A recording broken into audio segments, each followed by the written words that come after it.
Council will come to order as the committee of the whole. Focus Springfield, are we live and ready to go?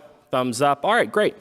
Thank you, everybody, for joining us tonight. This is our second night of budget hearings. We're meeting in the Committee of the Whole. We're joined in the chamber by Councilor Allen, the chair of the Finance Committee. We're also joined by Councilor Click Bruce from Ward 5. Virtually, we are joined by Councilors Walsh, Govan, Fenton, Hurst, Whitfield, and Edwards. And we are going to proceed through the 15 departments that are scheduled for this evening in the same manner that we carried out last night's hearing. So when your department is called, if you can come forward and share your name for the record, and then proceed through sharing any presentation that you have in terms of your budget highlights. We'll then take questions from counselors on the specific department that you're representing, and at which point, once counselors' questions are concluded, we will move to the next department. The first department we're going to hear from tonight is the Building Department and Housing and Code. Commissioner Desilets. Please state your name for the record. Steve Desilets, Code Enforcement Commissioner for the City of Springfield. Floor is yours. The Building Code Enforcement Division has basically two big divisions, the Building Division and the Housing Division, the way the budget is split up. The Building Code Enforcement Division has a $2.1 million budget. Our total FTEs are 29. That's within what we had last year as a budget. Our budget highlights with the full-time FTEs is actually at one increase, actually for our 24 budget for one of our clerical staff that we've been shorthanded on because of backlogs. It's a 2% cost of living adjustment for all non-bargaining and union employees. The funding for all necessary operational expenses include the contractual obligations and cost. Basically, we're looking at for inspector uniforms, everything that's built into their contracts as part of the cost. Funding and training to ensure the building inspectors are properly educated in all current code enforcement statutes. We're looking at rolling into all new building codes this coming year. Funding essential supplies for inspectors, providing the necessary safety equipment to perform their jobs, functions, and enhance public safety and efforts. Along with the new codes, we have funding that's built in for all the new code books for our library for the enforcement of the inspectors, with all the new changes coming between the energy codes and the building codes. Right now, the budget, there is no reductions. We are sustained with the impact department's operational for 2024. Thank you, Commissioner. Are there any questions for Commissioner Desilets relative to the Building, Housing, and Code budget? Councilor Allen. Thanks, Mr. President. Yes, Steve, could you just comment on, I know you've talked in the past about how hard it is to hold on to inspectors, et cetera. Could you talk about any changes you've made to that and how your staffing is now? Yes, it's a good question. On the last contract, the building inspectors, which is the building, plumbing, electrical, they have a new contract. We were able to reduce it down to now to just 3 steps and tighten the amount of years to get to the top step. That was always been a big issue, was going through the process of trying to hire somebody, train them. It takes a lot of training. It takes years to get up to speed. And after 3-4 years of training and getting them through their certification program, we would lose them because it took so long to get the top step. So we've got that reduced down to 3 steps. In the contract, there's an agreement where if we hire somebody, if we're able to get somebody from the outside, if they have a master's and they're already certified nationally, we could bring them in about a top step. We still have 2 vacancies. They've been long-term vacancies for years. We're hoping, we're crossing our fingers, we still have it out there. We just haven't had any bites on it.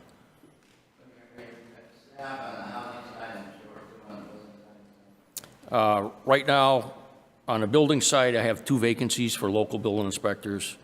Plumbing, we have 1 vacancy. Weights and measures, I have 1 vacancy.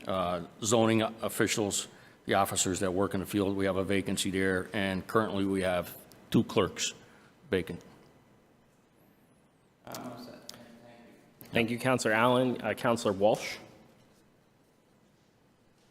My question was about the vacancies, and I think you, Steve, I think you answered that.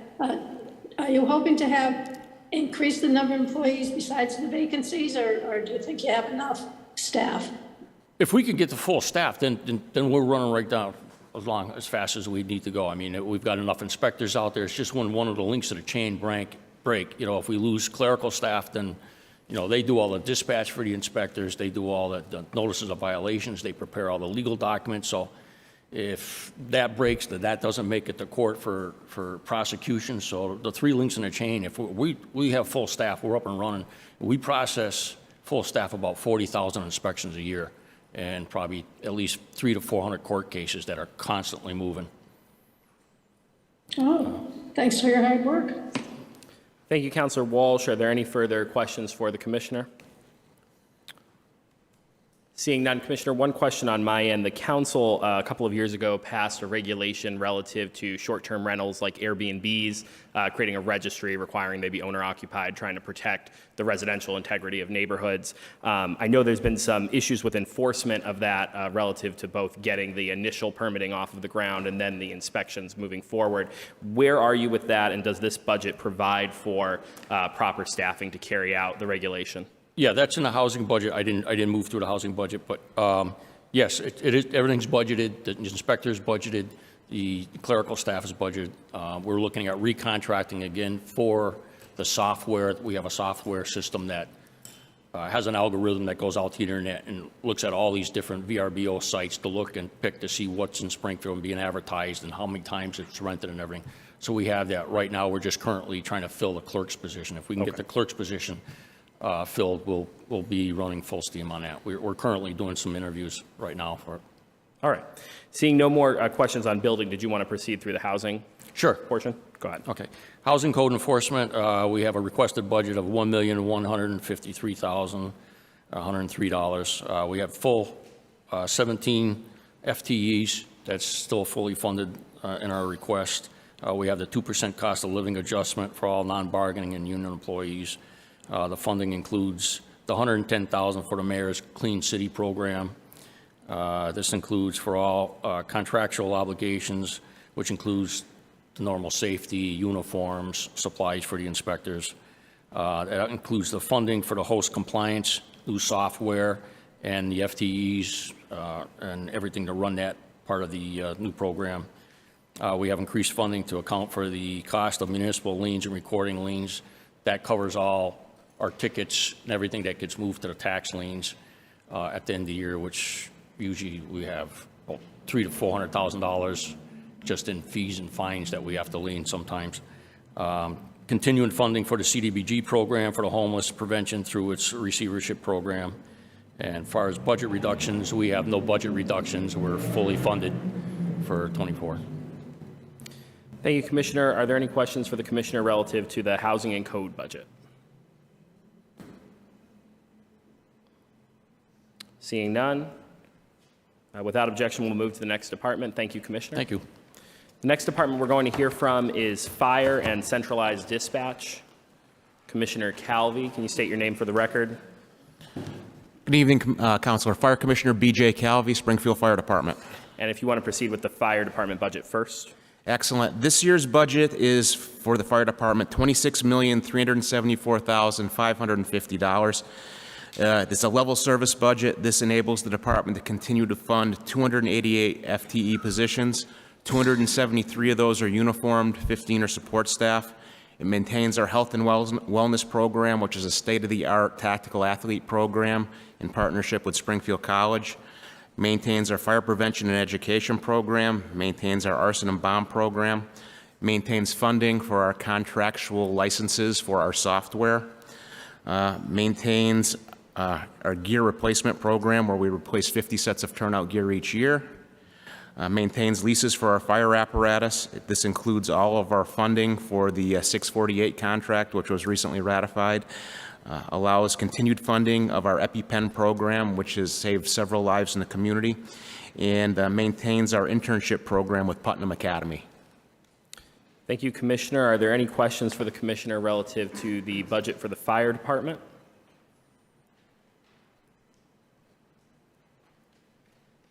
Seeing none. Without objection, Commissioner, do you want to cover centralized dispatch? Absolutely. Commissioner, just hold off 1 second. Councilor Walsh. Yeah, thank you for that presentation. I'm just wondering about equipment and trucks and how you're doing with your vehicles. We're up to snuff currently, Counselor. We currently have 5 vehicles or 5 apparatus on a rotating lease program. We're taking delivery of a new of a new pumper at the end of this month, and then we've got a new rescue squad on the build line and a new ladder truck. Okay, and are you anticipating any new employees coming in? Have you had a hard time recruiting? We currently have 4 openings. We have had a academy class which recently graduated in March. We have another academy class starting next week, and we will pick up what we have for stray openings in either an October or a January class, but currently there's only 4 open positions on the fire department. Okay, but I know some other departments running into difficulty with recruiting. Is that the case for you, or is it not the case? We've been able to hold the line with recruiting. The numbers are down from what our historic highs are, but we still have about 150 residents on our civil service list. Oh, that's a lot. All right, well, thank you. Thank you, Councilor Walsh. Councilor Hurst? How you doing, Commissioner? Can you tell me a little bit about how your peer support program is going? I heard some good reviews from some firefighters that I've talked to, but can you tell me a little bit more about it?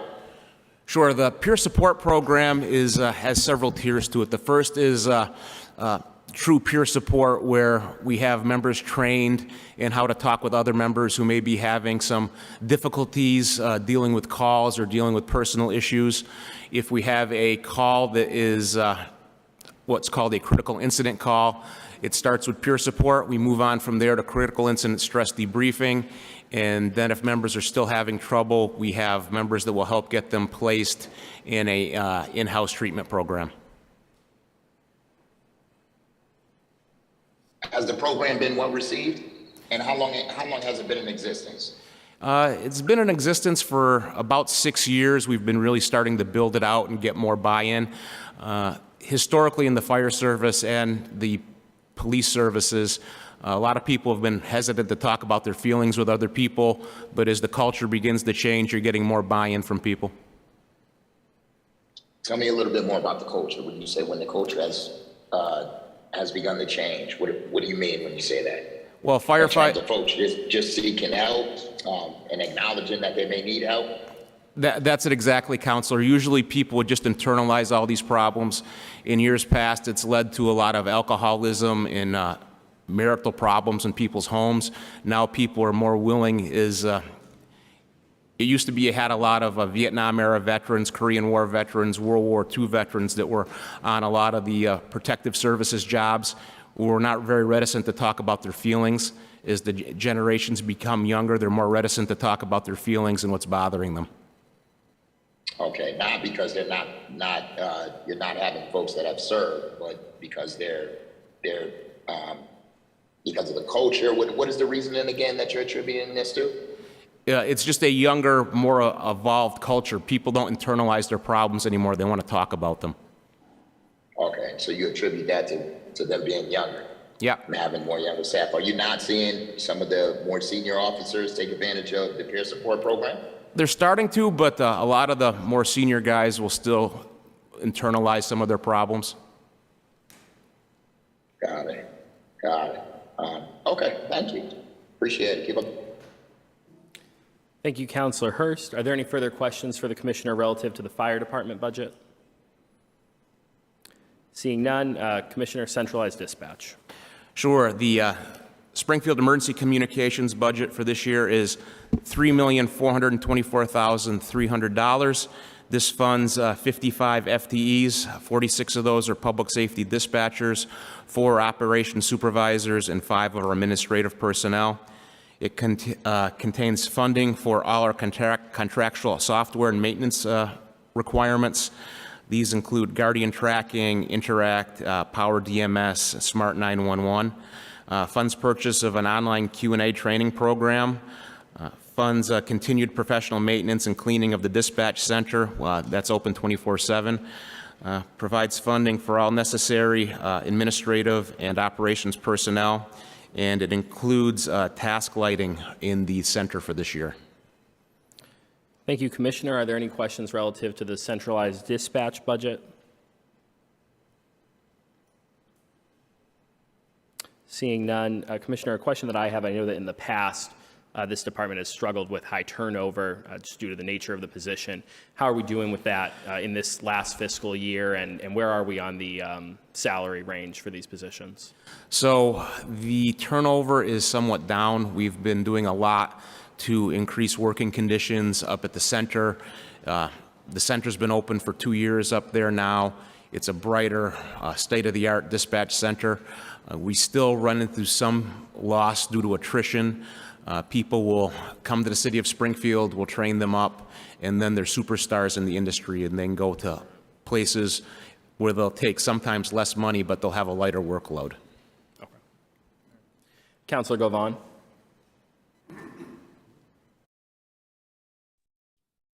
I think that was part of my question. Thank you, Mr. President. Commissioner, are there vacancies? I think you said there are any vacancies, and what are you doing to try to ameliorate that?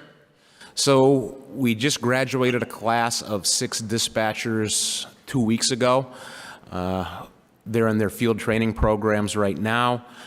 Depending on how that shakes out, we'll see what we have for vacancies at the end of their field training program. I believe we have 3 vacancies right now. Okay. Oh, Okay. excuse All me, right. Thank you so much. I misspoke. It's 10 vacancies, but we're taking applications now and we'll be running another academy. We just And had how many I'm sorry. How many graduated from the academy this time? 6. 6. Okay. Okay. Thank you, Commissioner. Thank you, Mr. President. Thank you, Councilor Govan. Are there any further questions for the Commissioner relative to centralized dispatch? Councilor Hurst. Yeah, Commissioner, are they offered peer-to-peer support as well? I just know that I can only imagine the type of calls that they handle and maybe some of the situations that they endure as also. It's got to be a pretty stressful job, wouldn't you say? Yes, Counselor, it is a very stressful job. They do have peer support up at the dispatch center as well, and they are included in critical incident stress debriefings when we have major incidents.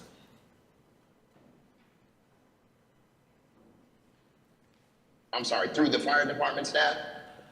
When you do Is that their peer-to-peer support? When you bring in a critical incident stress debriefing team, it's a multidisciplinary team, so if there's going to be firefighters, police officers, dispatchers, EMS personnel, they'll bring in people from each one of those professions, so it's a multidisciplinary team. Got it. How often does that happen per year, would you estimate? You have to bring everybody together because it's been something significant. It depends on the tempo, but I'd say on average we're doing that 2 to 3 times a year. Okay. All right. Thank you. Thank you, Councilor Hurst. Are there any further questions for the Commissioner relative to the centralized dispatch department? Seeing none, we'll move on. Thank you very much, Commissioner. Thank you, Counselor. The next department we will hear from is the Police Department. I see that Deputy Chief Kent is here. Deputy, if you could introduce yourself just for the record, and then the floor is yours. Deputy Chief of Police Stephen Kent for Superintendent Clapperud, who sends her apologies. She had some sort of prior engagement. So for fiscal year 2024, the Police Department budget is $57,734,693. That funds a total of 600 full-time employees. Of that, 514 are full-time sworn employees. This allows us to staff our various units, the Detective Bureau, the investigative units, our K-9 units, our ordnance units, our C3 units, student support, the gaming enforcement unit. Some of the highlights from fiscal year 2024. We began using the IA Pro software, which is a use of force data collection system that allows us to track uses of force and the officers who are using these uses of force. And it puts that data in a format where it's easily researched, and we can quickly track if an officer seems to be using too much force and if we might have a problem there, whether we need to coach, retrain, or discipline that officer. We also began using a system called Power DMS. And what that allows us to do is send out our policies, procedures, important messages from the administration to all sworn and non-sworn personnel. It tracks when they open it. It tracks that they've read it, and they have to acknowledge that they have read and understood these policies. And then it allows us to see who hasn't read a certain policy and to track things that way so we can hold people accountable for the policies and the memos that we're putting out. We funded a cloud-based storage of all evidential data recorded by body-worn cameras. That's our GTAC system. The Real-Time Crime Analysis Center continues to operate. We're looking to add a third shift, midnight to 8, at least on certain nights of the week, if we can staff it. We've expanded ShotSpotter to 8 square miles. I think that's an extra 1.5 miles or 2 miles. We're out in the Indian Orchard section now. We have funding for a recruit class of up to 50 to fill current and anticipated vacancies. And as always, this funds replacement of essential policing equipment and other critical supplies. We also have our settlement implementation unit that works with the Department of Justice, the O'Toole Group, to ensure that we are meeting all our benchmarks for the settlement agreement, which we have met and exceeded every benchmark in the settlement agreement so far. This unit also is ensuring that we comply with all post requirements from the state of Massachusetts. In addition to that, they're revamping our policies and procedures in our pursuit of getting the Springfield Police Department certified.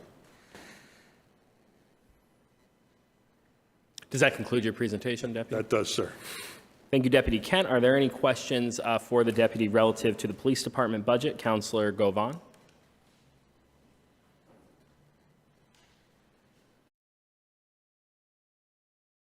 Thank you, Mr. President, and thank you, Chief Kent, for that presentation.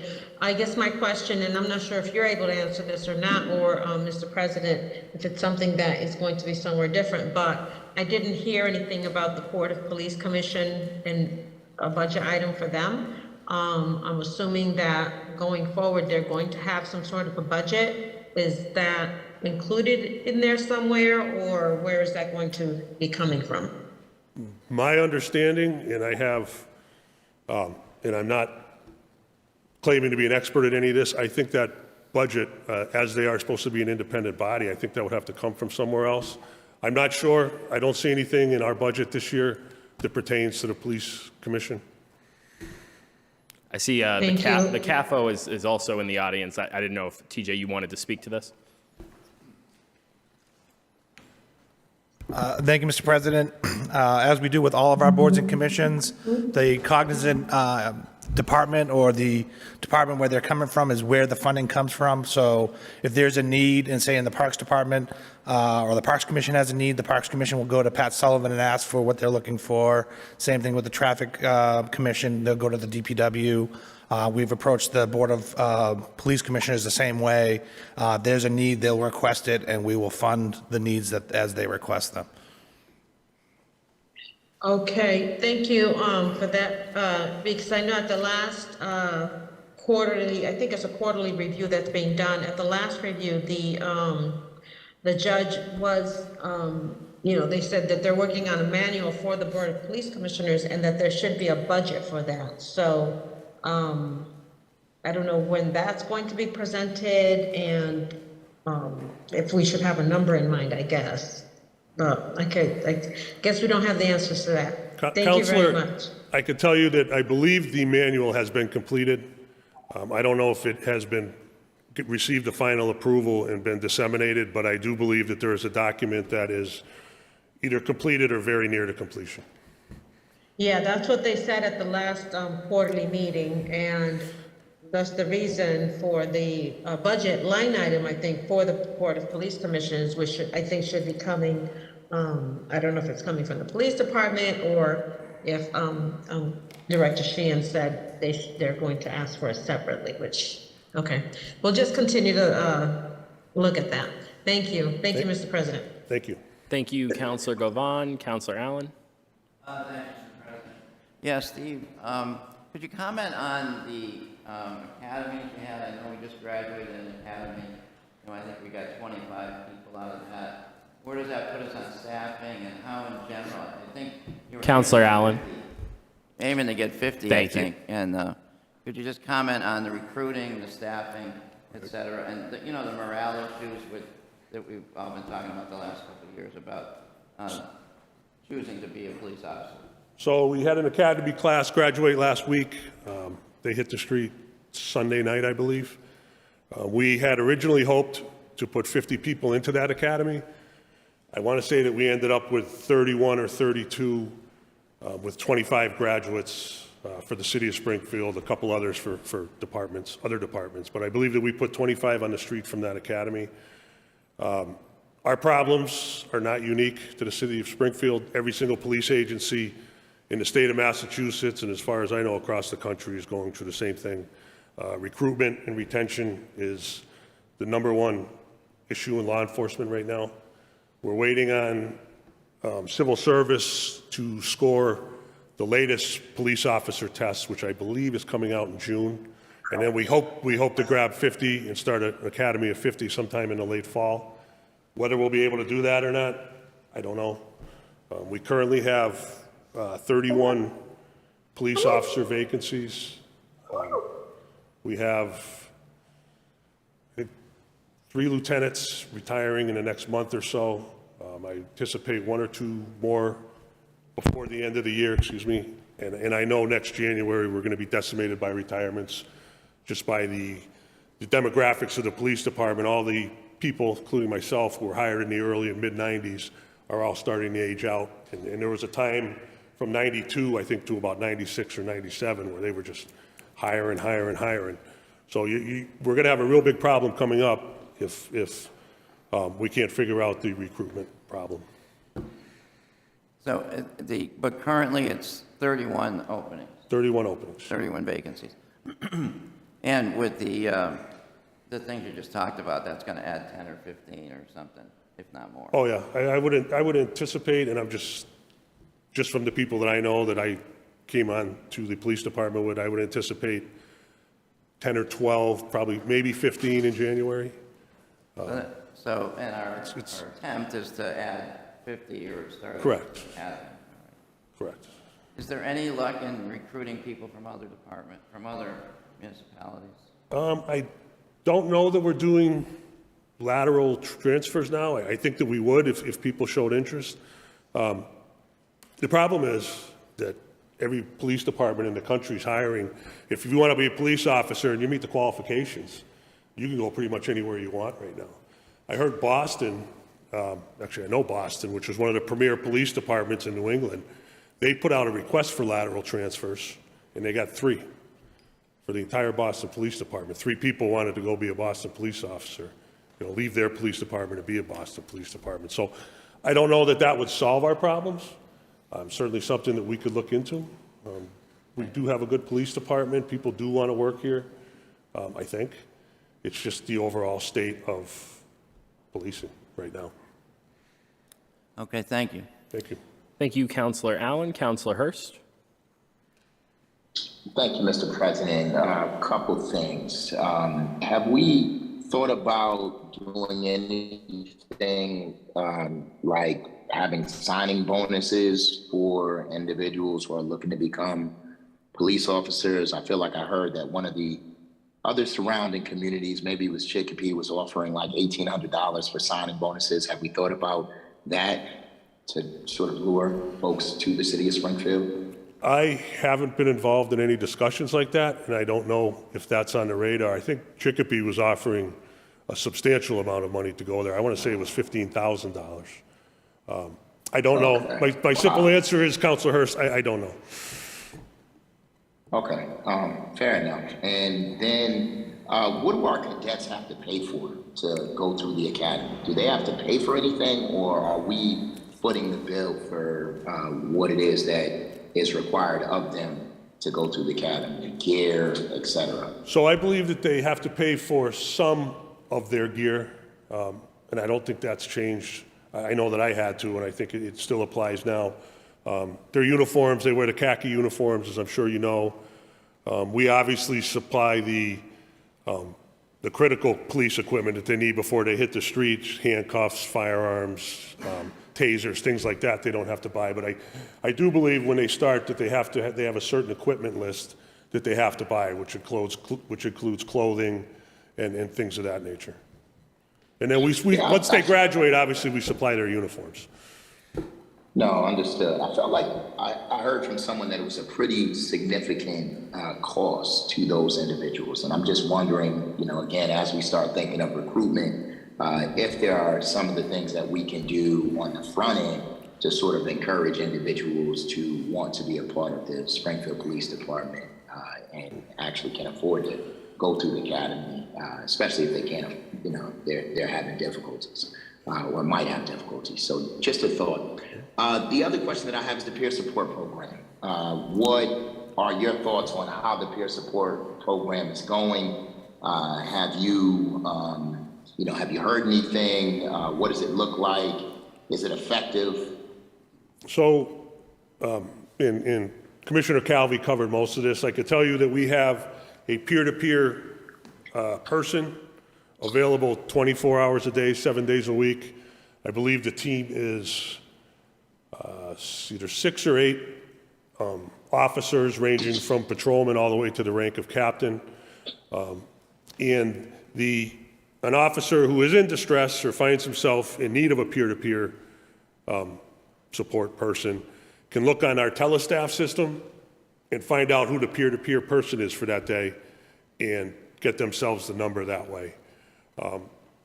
The peer-to-peer discussions, as I understand it, and I'm not really too involved in that program, are supposed to be confidential. So I wouldn't necessarily know how many people are utilizing the program, just by the very nature of the way it's set up. But I can't tell you, if rumors are to be believed, that it does get a substantial amount of use. But I wouldn't be able to put a number on that.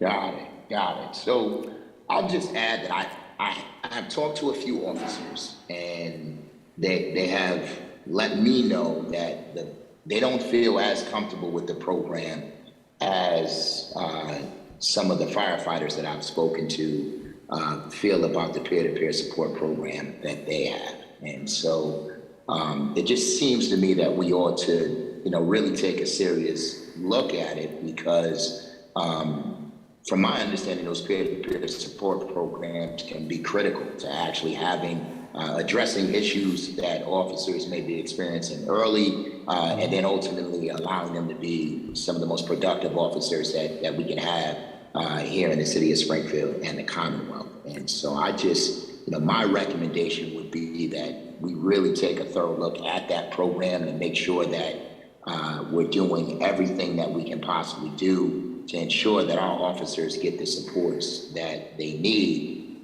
Because when I hear, some of the things that may or may not be going on, that everybody would be appalled that within the department, it seems to me that there may be a bigger issue that we can handle through the peer-to-peer support program. And so if folks are experiencing trauma or have witnessed trauma, and need assistance, it just seems in the long run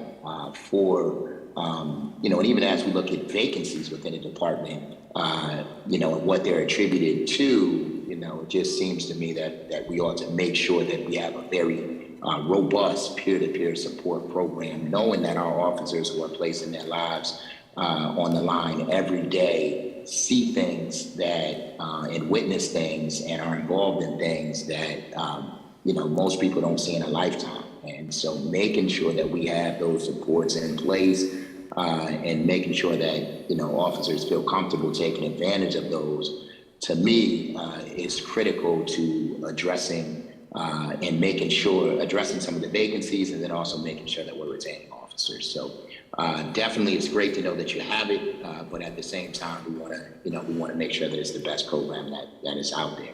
And that said, I think we're in 100% agreement, Counselor. The only thing that I would say to that is if we don't know that there's an issue, then we can't solve it. So I think what we need to do is find a conduit whereby someone with an issue can anonymously get that issue to us, the police department, so we can address it and find out if there's something we could be doing better. Yeah, I've even heard recommendations of them just being able to utilize the peer-to-peer support program from the fire department and not necessarily having to go through the peer-to-peer support program that the police department offers. My understanding is that there may be a level of trust that causes folks to not feel comfortable, or distrust that causes folks to not feel comfortable explaining and talking about what is happening, knowing that, you know, what folks are divulging might get out, and, you know, folks might be shunned upon for divulging that information. So again, certainly not a conversation for here, just a recommendation that I've heard from individuals on the inside who look at the fire department's program and praise it for its effectiveness. So, you know, just something to think about. I appreciate With that, that sir. said, absolutely, and I appreciate your work. My last question is for TJ, and it speaks to what Councilor Govan just highlighted with respect to the police, Board of Police Commissioners. TJ, there clearly is no budget in anything that I've read that speaks to any resources for the Board of Police Commissioners.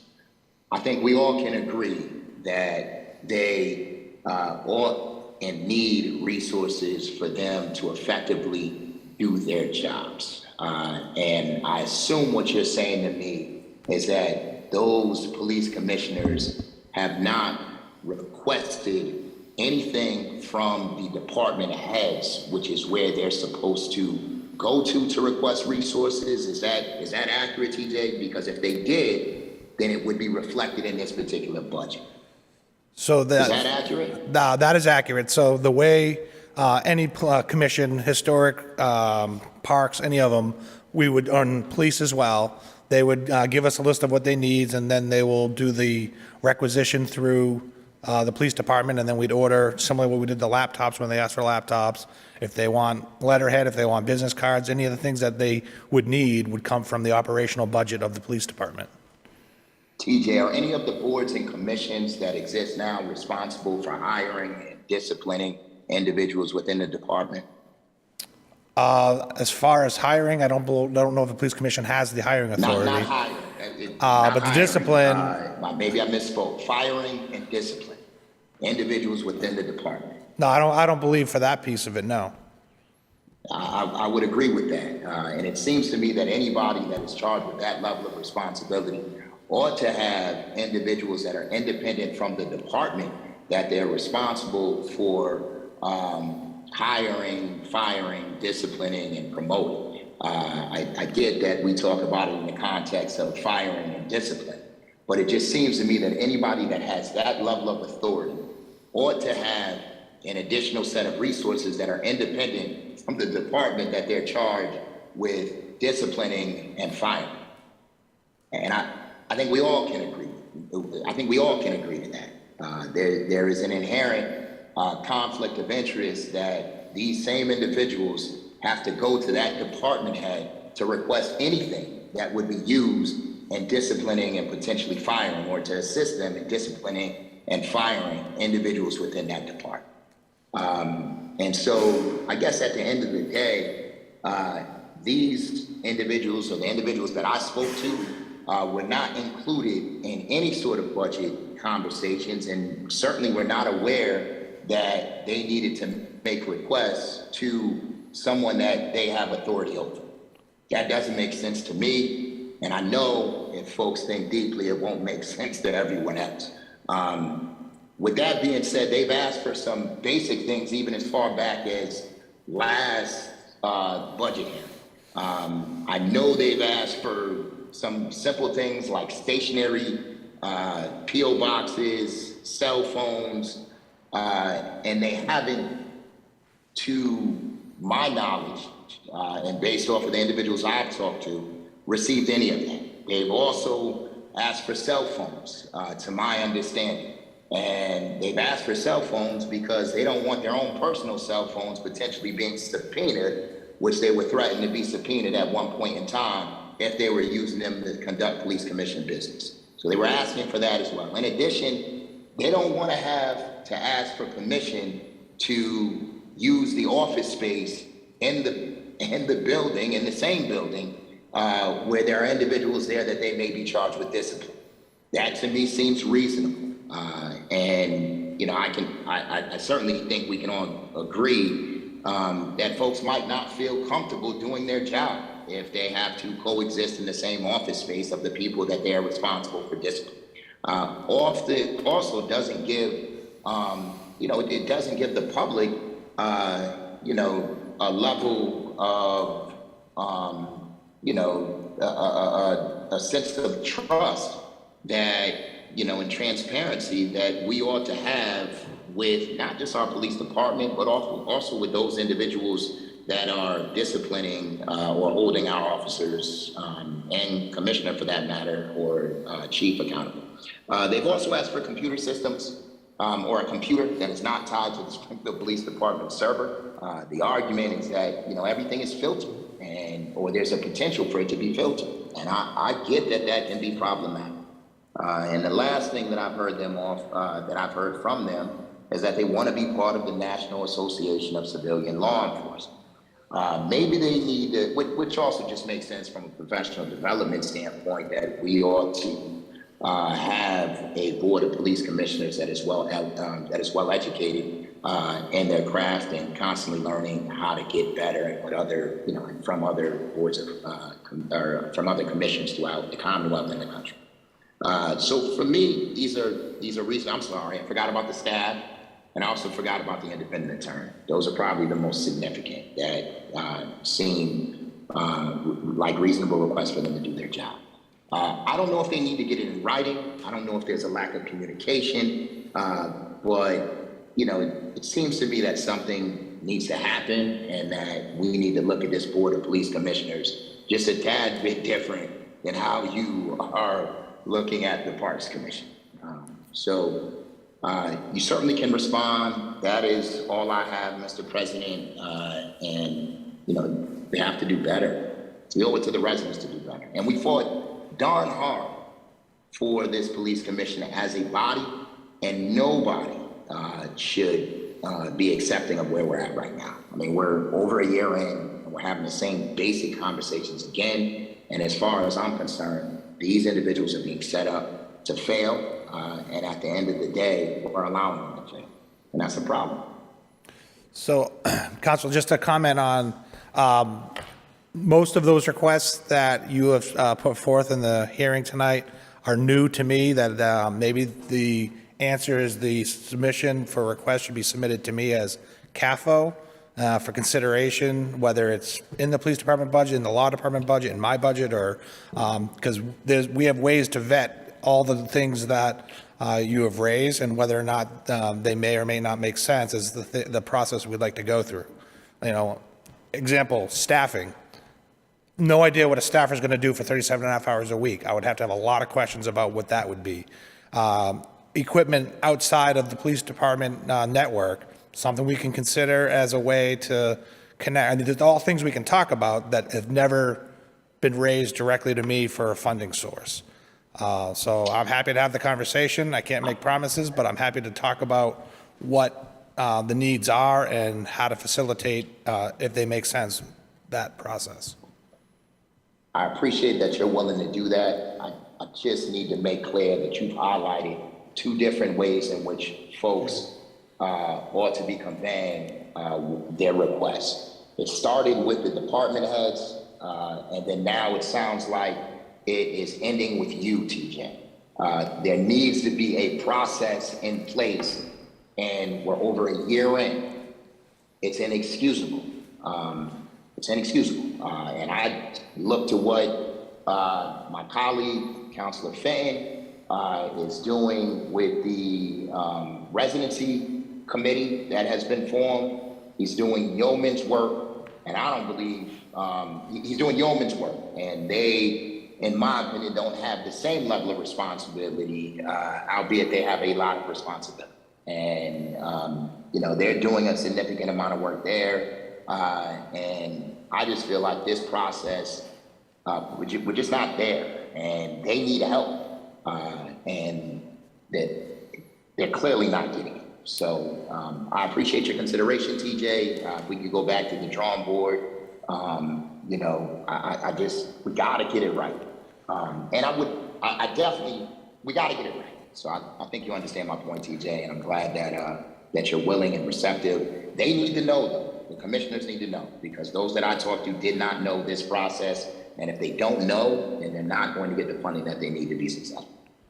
So, Council, my final comment on it is all the budget requests ultimately end up with me and before me for consideration and to discuss with the mayor and about for appropriation. So if the breakdown of communication didn't make it all the way up to me, then we just need to figure out a way to get whatever the requests are for me just to even give it due consideration. Fair enough. Fair enough. Thank you, Mr. President. Thank you, Councilor Hurst. Councilor Walsh. President, and my questions are for Deputy Chief Kent. Good evening. Okay, I also have some questions about recruitment in the classes. Have you had to change any of your requirements to recruit for the academy? I would say that all our recruits meet the minimum standard set by the state. That being said, without mentioning any specifics, I think that we may be lowering our standards a bit just to fill the uniforms. People that still meet the minimum requirements, but might not have met our requirements 5 or 10 years ago, if that makes any sense to you, Counselor. Well, yeah, I was thinking with the problem with recruiting that you might have to make some changes. What's the age? Has that changed at all? How old you can be, or how young or how old you can be to apply? You have to be 21 years old to be a police officer, and I do believe that there's no age limit anymore. I believe that as long as you could pass the physical requirements and the academic requirements, that theoretically anybody could join the police department up to the age of 65 for a municipal police department. I believe so. If I'm wrong, don't hold me to it, but that's my understanding. Yeah, well, that's a change. You know, I was wondering about the makeup of the classes, and, you know, are there many women that apply? And what would you say the ratio of men to women is? I can tell you that, and please don't ask me for exact numbers, but I could tell you that there was a large number of women in this past class, I thought, based just on when they were marching up onto the stage. Our numbers overall, since the 31 years that I've been with the police department, the number of women there has increased exponentially, in my opinion. Okay, well, I think that's definitely a plus.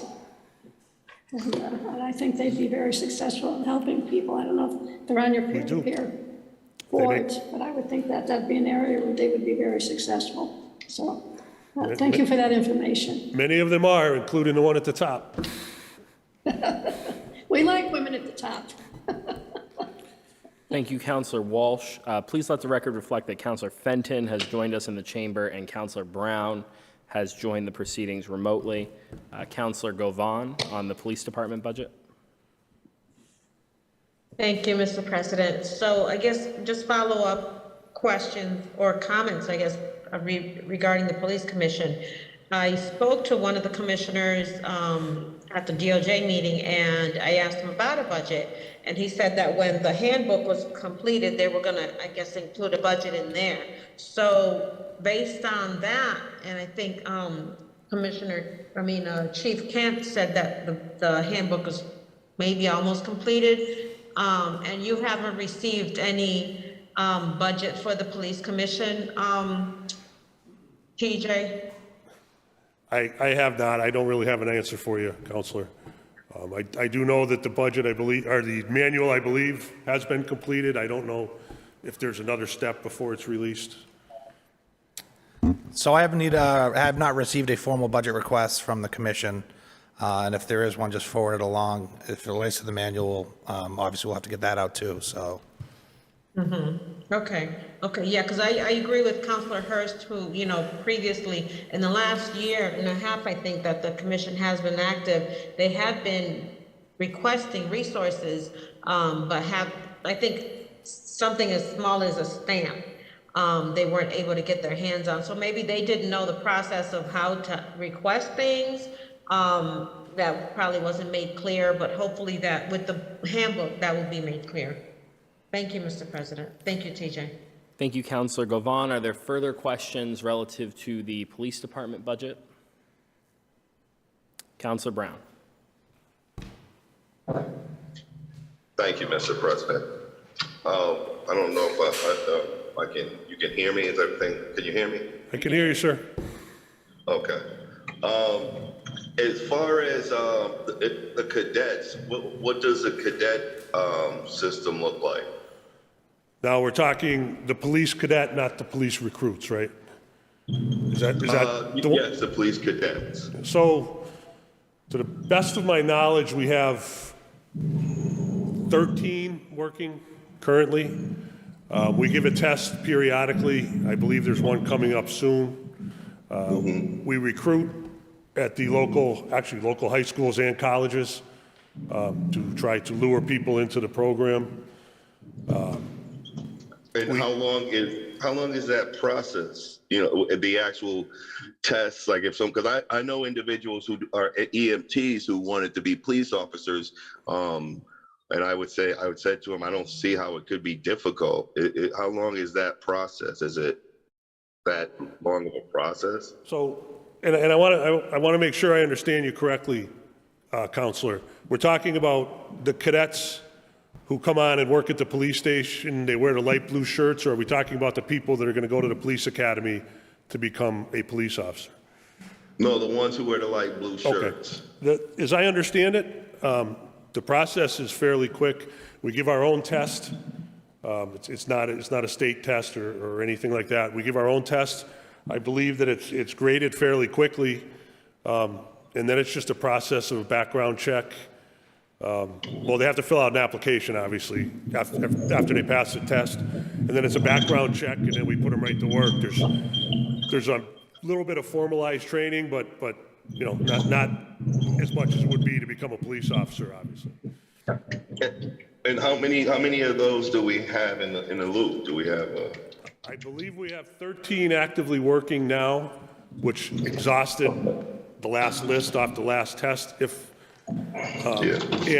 But we are giving another test sometime in the near future. Okay, because I really think that cadet program is a great program. I mean, I would like to, is there a reason why we can't expand it a little bit as far as, you know, is there a reason they can't be, like, I know it'd be funding as far as substations and things. Would it be possible to expand it if funding was possible to maybe increase it and have them at substations throughout Springfield also? I'd be all for that, sir. I think that, like, you know, our attempts to recruit police officers, I think you run into the same problem. Yeah. It's just not a popular line of work at this current time, unfortunately. Okay.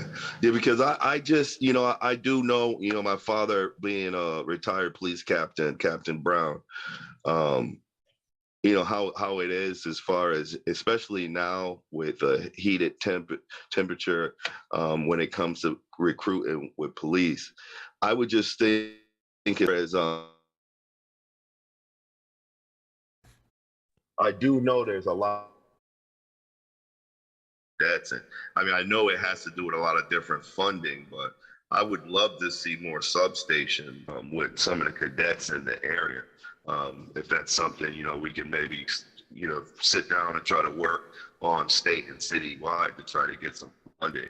Because the substations, it just seemed like they were a great idea, but it doesn't seem, are they properly funded or?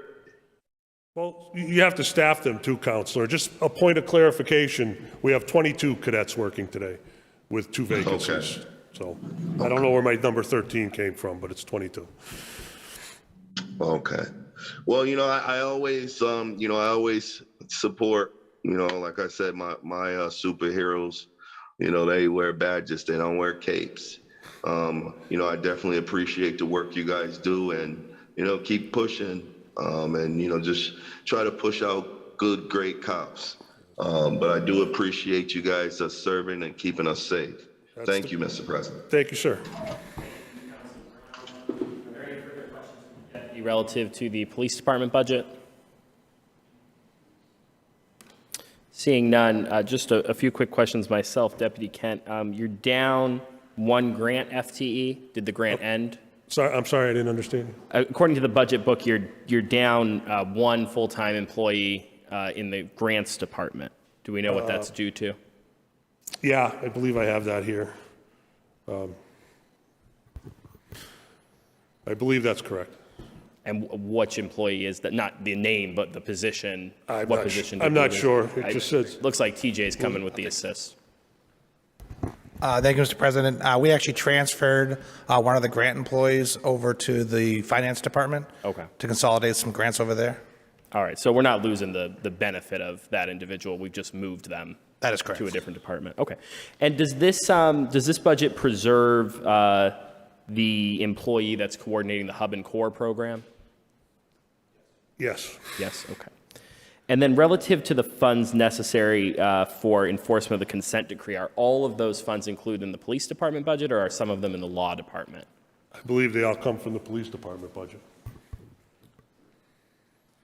All the direct costs that we're paying related to the consent decree are coming from the police department budget, but there's also some ancillary costs coming from the law department as well. Okay. Thank you. That concludes my questions. Seeing no further questions, last chance for the police department budget. With that, we'll move on. Thank you, Deputy. Thank you, sir. What I'd like to do with the Division of Health and Human Services is bring Commissioner Carlton Harris forward first to speak to the overall division and her department, and then we can hear from her department heads, or however, Commissioner, you would like to proceed.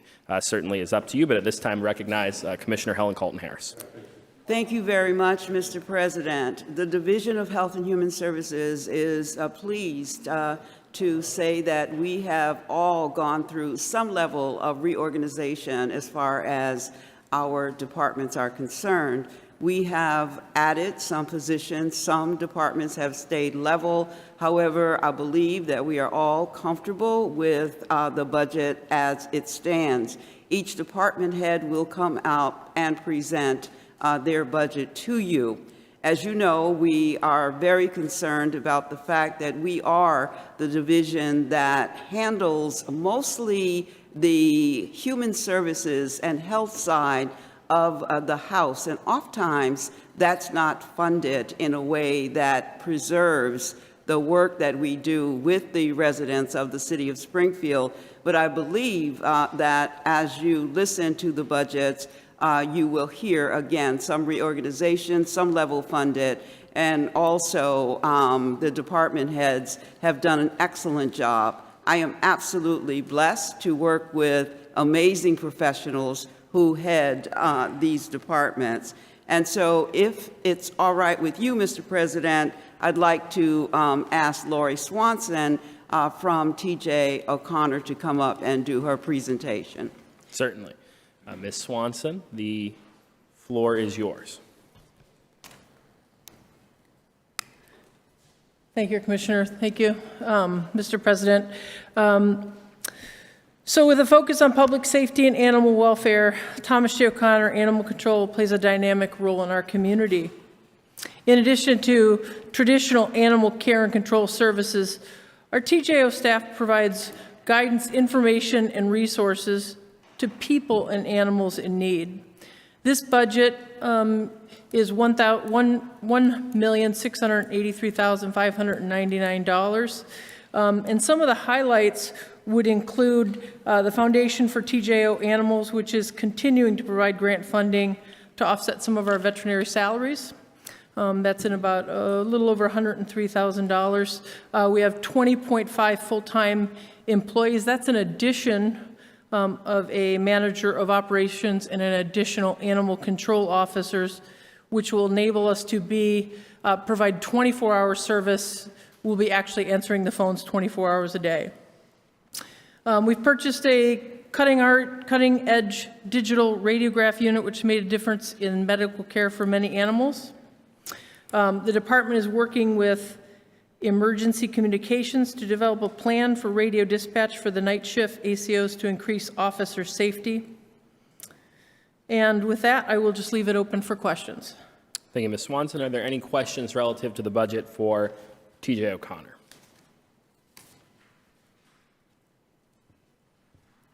Seeing none. Oh, Councillor Walsh. Councillor Walsh, you're muted. Just found the mute button. Well, thank you for that presentation.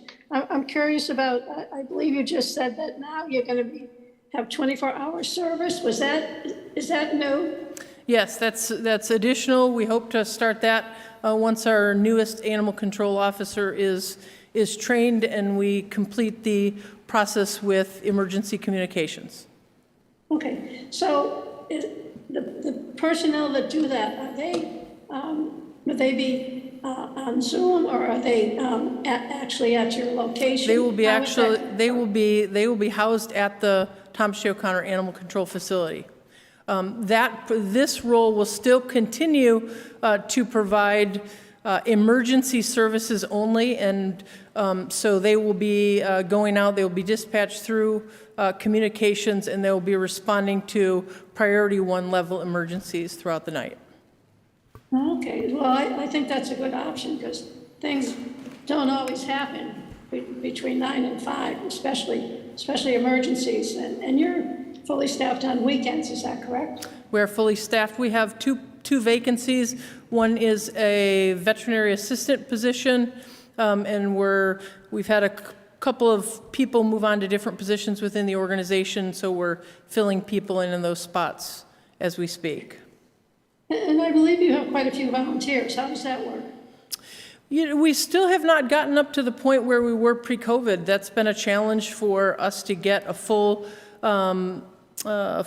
correspondence of volunteers. We're working on increasing that. Each volunteer orientation, we add to our volunteer corps, and we are in the process of hiring a new volunteer and special projects coordinator, and hope to continue to build that group up as well, because they are essential to our function and our mission. You're right. And do you do internships with any of the high schools? We don't do internships with high schools. We have done a couple of them in our vet staff. It's a dangerous place to be working with animals in animal control, so it depends on the positions. We have done some in certain positions, but we always have to keep in mind of safety of the interns in our building. Right. I think there's an awful lot of interest in pursuing a career in being a veterinarian. Indeed. So I didn't know if you do any outreach to encourage that. We also are doing work with some of the colleges to have interns come in to support that, and that's something that we hope to develop with the addition of our operations manager position. That's one area that I think we can develop further. Okay. Well, thank you very much. Thank you, Councillor Walsh. Councillor Govan. Thank you, Mr. President. Thank you, Lori. I'm so excited that you guys are now 24 hours. That's excellent. And Councilor Walsh asked my question. I wanted to know about the vacancies. I imagine that you filled the position that you were looking for, a Spanish-speaking worker. I know a while ago you did some really intensive outreach to try to get that position filled. We've really worked hard at increasing diversity and being able to communicate with our neighbors and everyone in our community. We are in the hiring process now. We still have one more animal welfare specialist to hire, and that is definitely something, an area that is something that we look at strongly. Great. Thank you so much, and thank you for the good work that you do in our city. Thank you, Councilor. For our animals. Thank you, Mr. President. Thank you, Councillor Govan. Are there any further questions on the TJ O'Connor budget? Seeing none, thank you very much, Ms. Swanson. Commissioner? Mr. President, I will present the budget for the Department of Elder Affairs on behalf of Sandy Federico. The Department of Elder Affairs, general fund budget is level funded. There are 7.2 on the general fund and 12.6 FTEs who are grant funded. So this budget is level funded with the exception of the funding that is in the budget so that we can continue to provide meals for our seniors at our senior centers. Thank you, Commissioner. Are there any questions for the Commissioner relative to the Elder Affairs budget? Again, any questions on Elder Affairs? My only question, Commissioner, seeing none from counselors, is relative to the meals program. I know you recently brought it back in this year. I'm just wondering if you could speak a little bit about how it's going and what vendor is providing those meals. The meals program is going well. Thank you for asking. The seniors are excited to have hot meals again, and so it really has increased the census at the senior center. So that is absolutely something that we are extremely proud of, and we are grateful for our seniors. Thank you, Commissioner. Do you know the vendor? Beg your pardon? Do you know the vendor that's being utilized? The vendor currently is Plazos. Okay. As you know, we did issue an RFP, so we had a competitive process, and that was the vendor that was selected based on our RFP process. Thank you. Councilor Walsh on the Elder Affairs budget. Thank you, Mr. President. It's interesting that you're presenting tonight, Helen, because they had that wonderful event today at the Raymond Jordan Center, the Live Well affair for the senior citizens. And you and the mayor made the comment, you know, how lucky we are to have such a wonderful center. And I wonder myself, how is this, the hours for the center and when seniors can access it? Is it just during the week?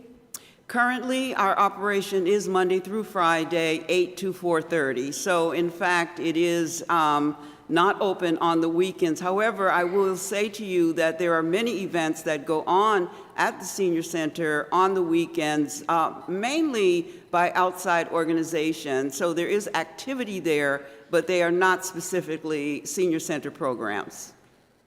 Okay, so in other words, it would be available for rent to other organizations?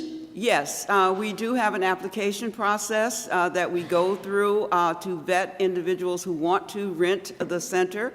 That is happening, and so that is something that is available. However, we do ask for a modest charge to be able to use the center on the weekends because we do have to have staff there that needs to be paid, as well as opening up the facility and the logistics that go along with that. And I know a lot of their funding is through grants, correct? The senior center, yes, all of the senior centers do have a significant amount of grant funding as well as funding from the general fund of the city. Okay, and is there any discussion about adding new programs, or you're happy with what you're doing? The senior center is really staffing up the current programs that we have. COVID-19, as you know, took our senior center offline for a couple of years, and so we're in the process of assuring that the programs we had fit the needs of the seniors in the city of Springfield, and that is going well. You know, I know there's always been discussion about seniors and loneliness. Have there been any programs dedicated to reaching seniors who are in that situation?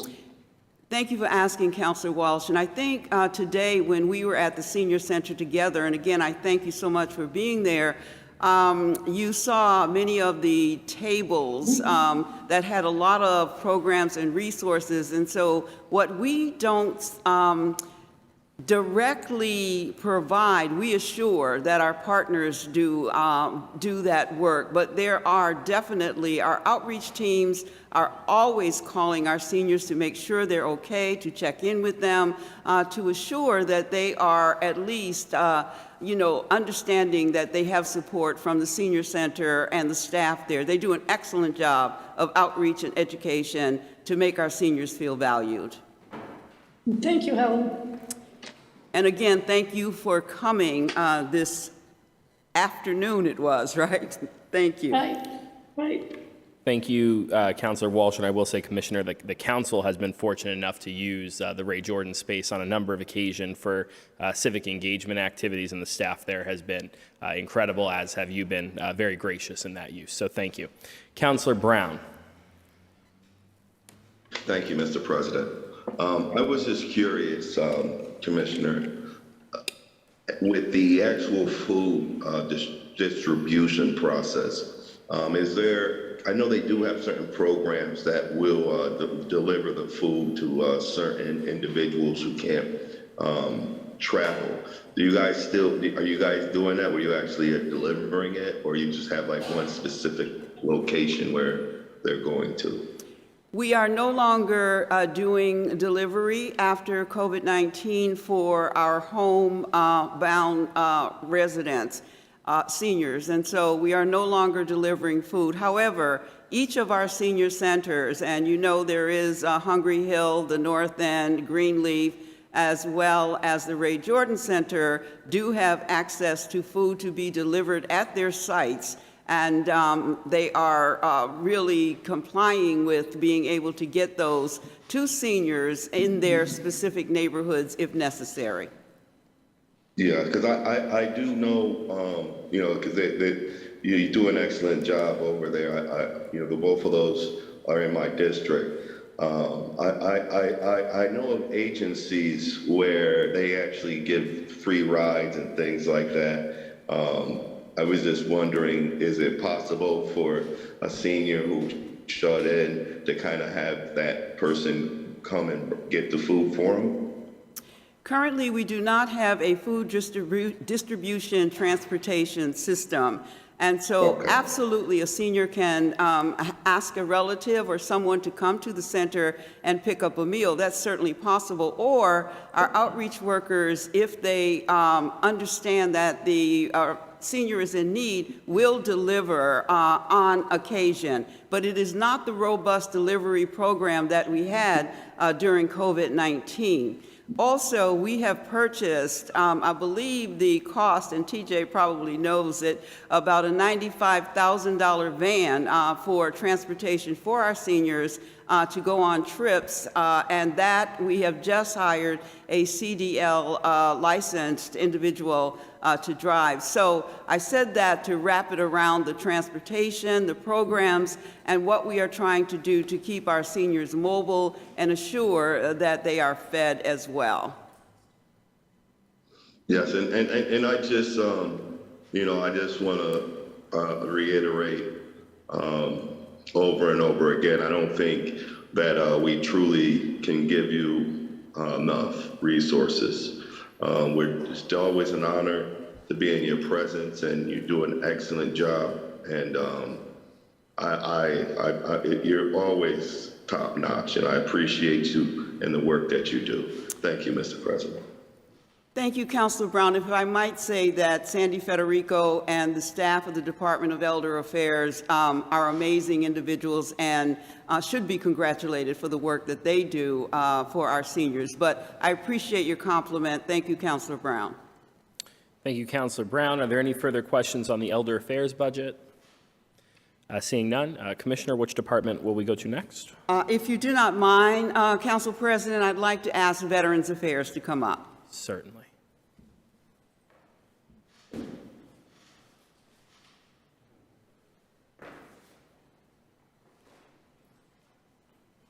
Director Belton, you certainly require no introduction, but if you could state your name for the record. Good evening. My name is Thomas Belton. I'm the Director of Veteran Services for the City of Springfield, and it's my pleasure this evening to present for your consideration the Department of Veteran Services fiscal budget for the year 24, FY24, which is $1,800,000. Thank you, Director Belton. Are there any questions for the Director relative to the Veteran Services budget? Councilor Brown. I definitely want to thank you for your service. My father and his father served their veterans. It I have a quick question. That number just seems so low. Why so low of a number?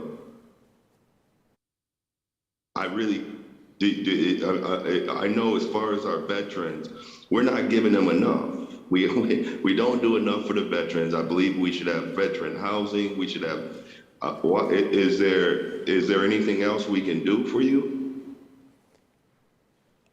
No, we got our marching orders from the finance department, and we came in on level funding as we do each year. And those numbers that they give us each year enable us to deliver the services that are required. And I would just be curious if, next, I know this is near this is the end of everything, but if next time we can maybe have some of the counselors involved to see if we can maybe get a little bit more funding and, just for more services for you guys. I'm not an expert on a lot of that stuff, but some of my colleagues, I know some of the stuff. I would always be willing to help to see if we can find more services and more funding for you guys.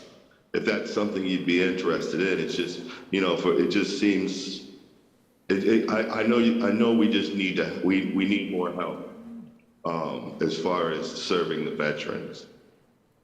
But I appreciate your service. I appreciate everything you guys do, and anything we can do, just let me know.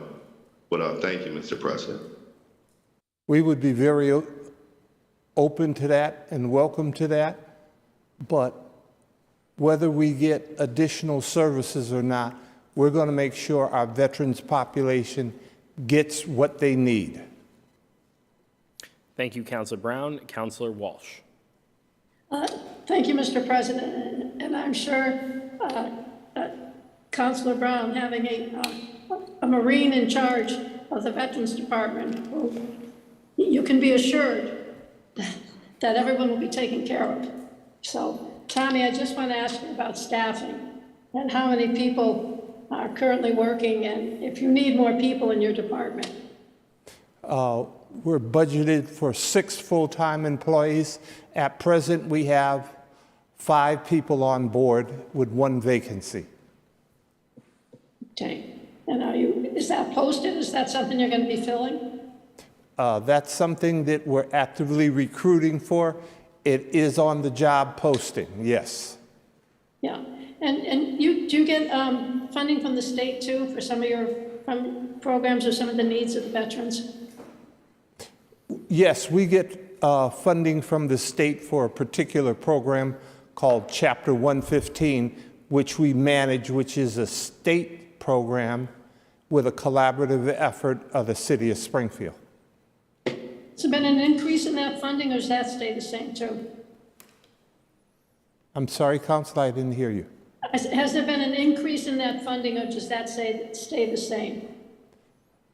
It's been pretty much about the same each year because we have been actively working on transitioning veterans from being unemployed to finding alternative sources of income that don't require the city to fund us at a higher level.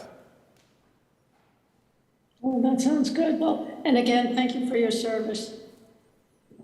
I'm sorry, one more time? Thank you for your service. Oh, thank you. Thank you, Councilor Walsh. Are there any further questions for Director Belton on the Veteran Services budget? Seeing none, thank you very much, Director Belton.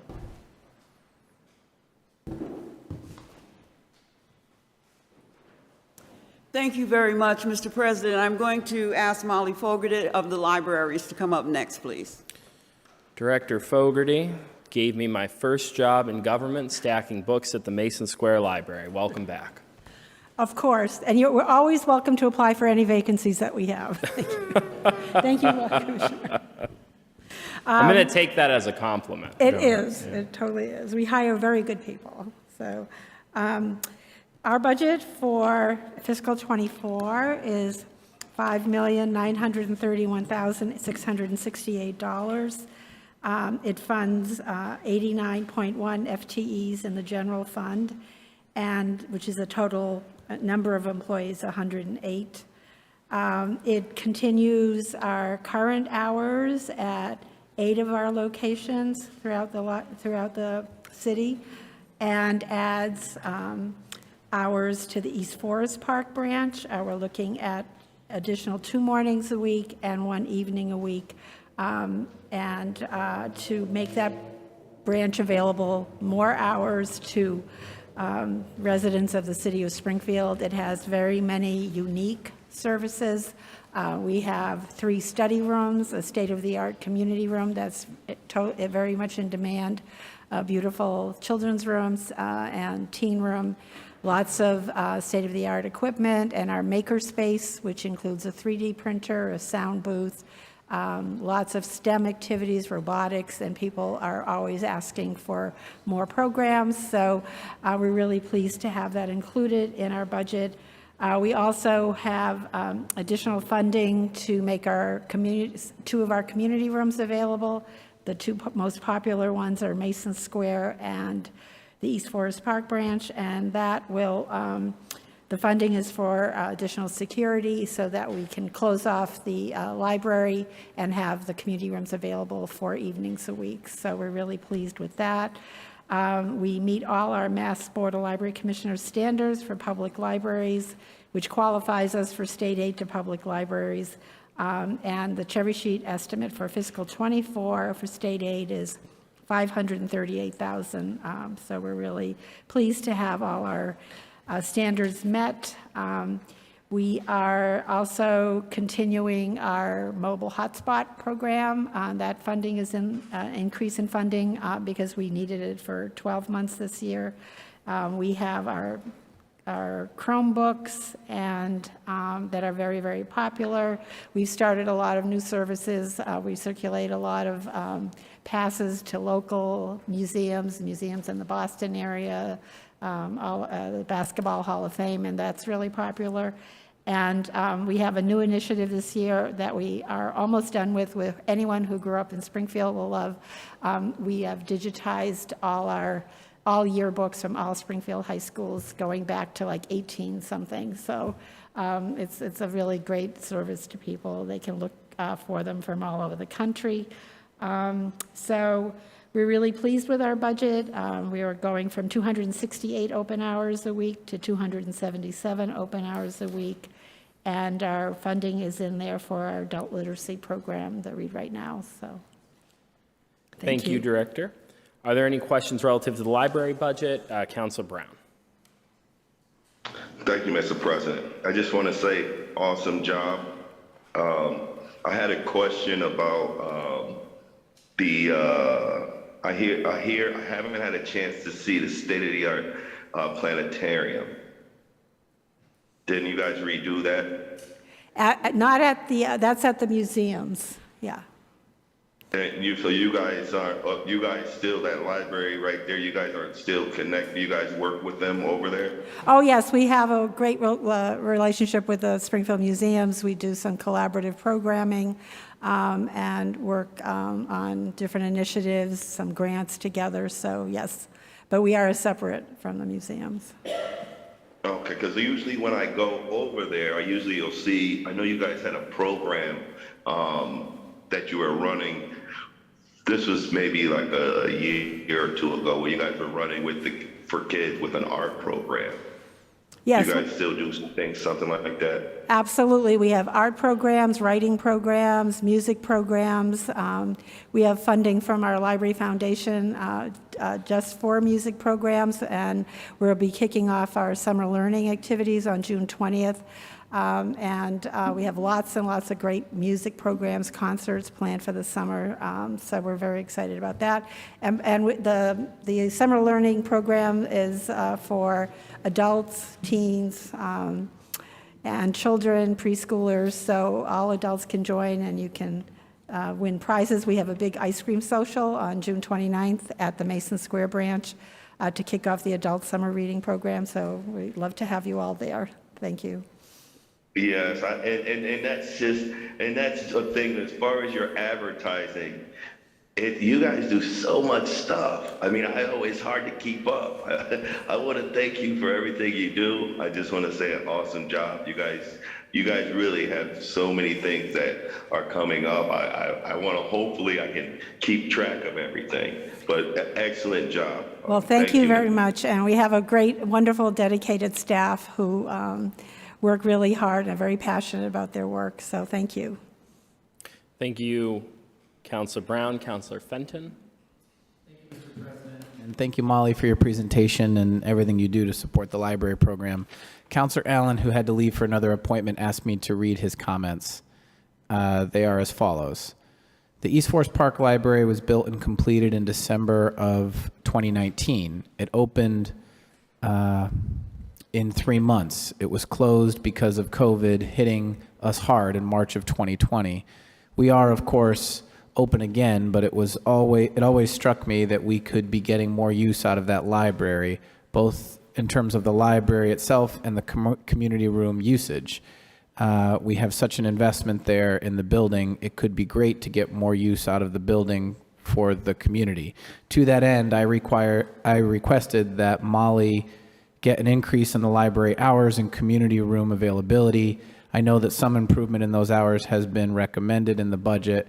Thank you, Molly, for that and for all of your efforts. I believe that the community room increase in hours has also been recommended for Mason Square Library as well. Thank you for all your continued efforts. And I have to say, this penmanship is some of the worst I've ever seen. You can see, he's going to make me read it. I want you to see how bad this is.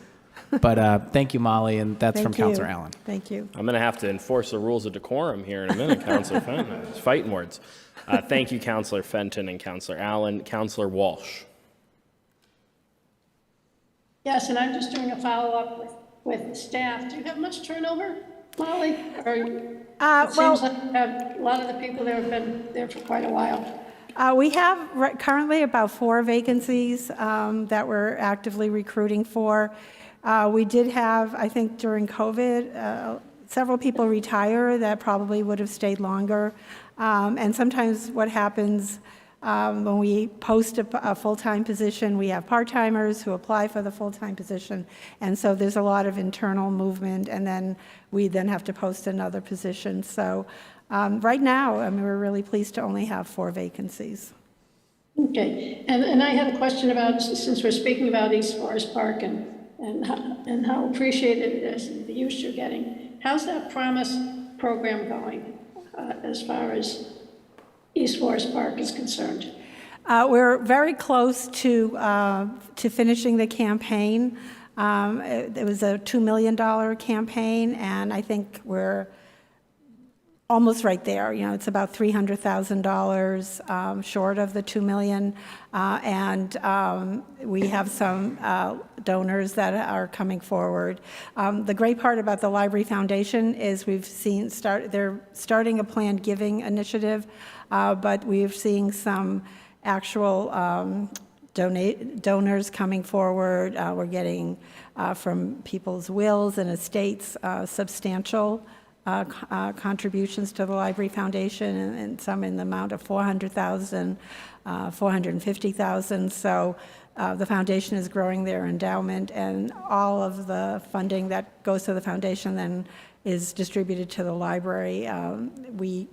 Between the grants and the offsets to the general fund, we have close to about $700,000 in additional funding for the library. So the campaign is great, and we're really excited to have it end. So. Yeah, well, hope it'll be ending soon. Kind of an off-the-wall question. Do you accept books? Can people make donations of books to the library? We do accept library materials. We have 2 volunteers that, if we can't use the materials in the library, have been looking at selling them for the Friends of the Library, and last year raised over $13,000 for the Friends of the Library, which then is funding that comes to us as well. So Some materials we can use, and some we we all donors know that if we can't use them in our collection, that they can be used to fundraise for the Friends of the Library.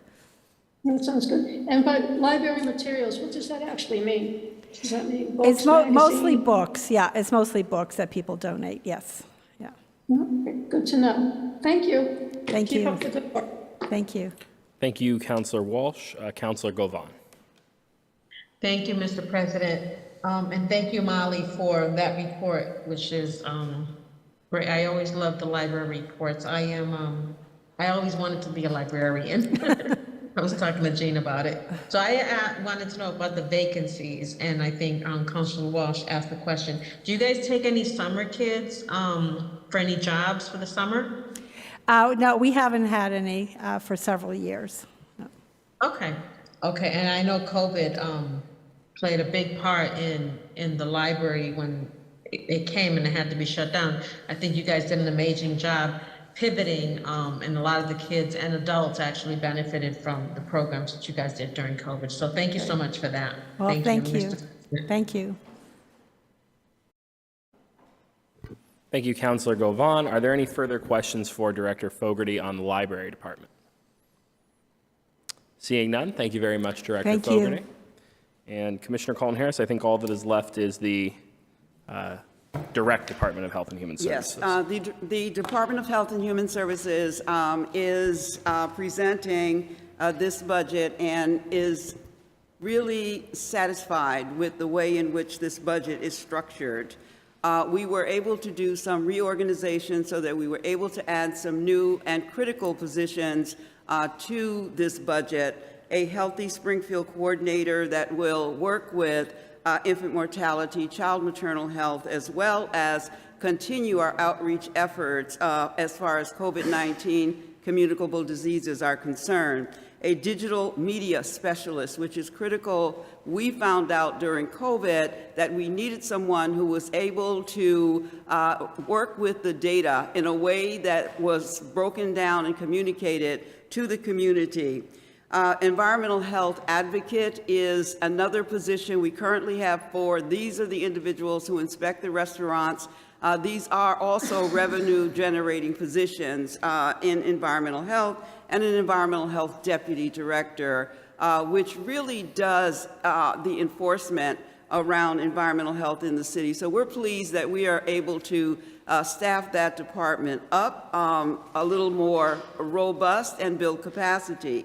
Other than that, the department is level funded at $2,913,988. Also, it includes the 2% that is for the cost of living increase. So the budget, for the most part, is level, with the exception of being able to add what I believe are critical positions that will help move us forward in a more concrete way. Thank you, Commissioner. Are there any questions for the Commissioner on the Health Department budget? Councilor Brown. Thank you, Mr. President. I do understand a lot of times we do go with the 2%, and I've said it time and time again with my job as far as working in the House, a representative. Springfield, we are way below what we should be paying individuals, even individuals like yourself. Is there any way we can get more aggressive? I know it's too late now, but can we sometimes think that 2% sometimes I think sometimes we really have to be more aggressive than that, because everyone in Springfield, they say in Springfield that we don't ask for enough money, we don't pay our employees enough. Even yourself, I'm saying. Is it set to a 2% for a reason? It is set for 2% across the city for all city workers, is my understanding, with the exception of those that are negotiated through the contractual process, the unions. And so that is standard. The question around whether that could be increased, I think, would sit with the finance department. I will tell you that I have been working with HR and the Finance Department. One of my concerns is that the healthcare workforce shortage, we have had clinical positions that have been advertised for a very long time, and we're unable to recruit. A part of that does have to do with a competitive salary base and a workforce shortage in the healthcare industry across the nation. But as far as the 2% is concerned, Counselor, I think that is above me. But I would love to see, I would love to see a cost of living raise that was more than 2%. So thank you for asking the question. Yeah, and that is what a lot of people don't understand. I understand just based on what I do, on a state level. When you're talking about now certain people who you have to hire, why would they come and work for less and they can get more money other places? The only reason why you are here in Springfield is because you're born and raised and you love it here. You're worth way more money than what they pay you. I'm just, and a lot of times we have to start retaining people. So I would like to sit down because there's certain divisions, they're able to do, they can go and do, if I'm a cop and my dad a cop, I can go and do, go and work a part-time job at a traffic stop and make crazy money.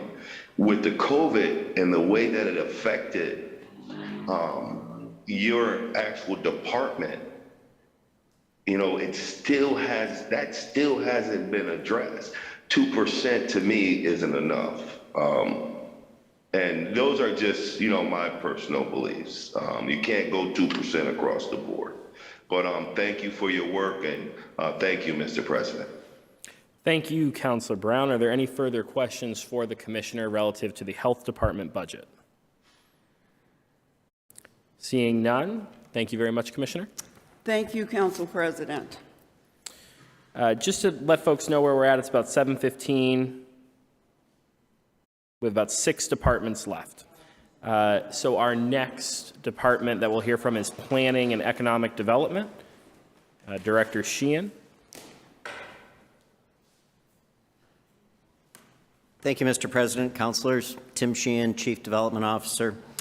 The Planning and Economic Development Department, they're requesting $1,368,131. It represents, in that budget, is 9 full-time equivalents. That's a decrease of 2 full-time equivalents from FY 2023. The GIS position was transferred over to IT, and the Deputy Director of Real Estate position has been reallocated to the Professional Services line item after we had multiple attempts to try and recruit for that position that were unsuccessful. The budget also includes the 2% cost of living adjustment, funding for all the necessary operational expenses, including the payment to the Business Improvement District, the Springfield Redevelopment Authority, professional contracting and appraisal services, and funding the match for the Springfield Cultural Council. There is one additional funding provision in here that is actually for an internship. We've had very good success with recruitment from area colleges and graduate students, some who have actually gone on to work for the department, so it's been very successful. I'm happy to take any questions that you might have. Thank you, Director Sheehan. Are there any questions for the Director on the Planning and Economic Development Division? Councilor Brown. Yes, thank you for the work that you do. I have a question that I've asked a long time ago, and I'm still very curious about it. When we built the Mass Mutual Center, it was a few seats too little to host certain games. Why can't we fix that? I want to be able to host an NBA All-Star game because it's about capacity. Is there any way we can fix that? I mean, we're the birthplace of basketball, and we can't have a Division I game, we can't have NBA game. When are we gonna be able to have something where we can at least host an all-star game or NBA game? Well, the city does not own the facility. It's owned by the Convention Center Authority for the state. The state, however, is investing over $80 million into improvements into the facility.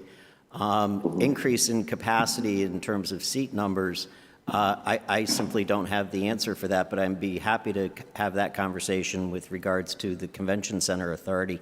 I will say, however, that the Convention Center Authority in its current form has been absolutely fantastic to work with for the city of Springfield. They have been so totally responsive to the city's requests relative to issues of design and also issues of approximating locations for entrances that are closer to the major attractions in downtown. So why can't, and then I apologize for interrupting you, but why can't we aid them in now creating a larger entity that can host maybe a professional NBA game? Would that be something we can sit down and maybe discuss for future stuff? I mean, because we definitely have to have that. We deserve that as the birthplace of basketball. I'm certainly willing to have that conversation for sure. Okay, thank you. And I do appreciate it. And it might not happen today, It might not happen tomorrow, but I believe it, we have to now try to start thinking about bringing, an NBA game and the basketball market a little bit more heavily back into the birthplace of basketball. But I do thank you for your work, and I want to, when we get a chance, I want to sit down and see what we can do about it. But thank you, Tim. I definitely thank you. Thank you, Mr. President. Thank you, Councilor Brown. Councilor Walsh. Thank you, Mr. President. Tim, I'd just be curious to, if you could highlight some of the developments and the projects that were done last year that we can look forward to in 2024.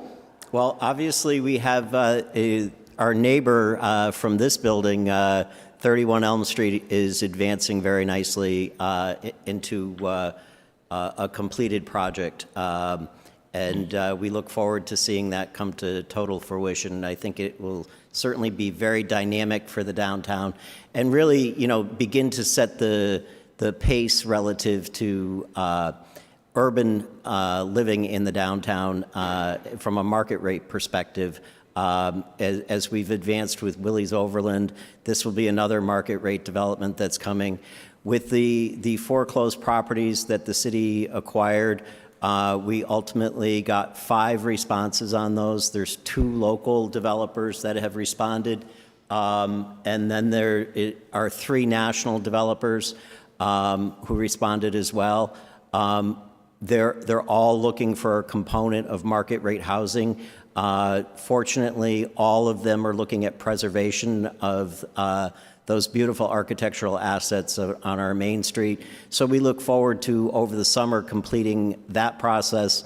We're obviously, the council's well aware of the new development that's being proposed relative to Eastfield Mall and how exciting that is going to be relative to bringing retail back into that corridor in a very aggressive way, so that it's repopulated with the retail that's been missing for so long.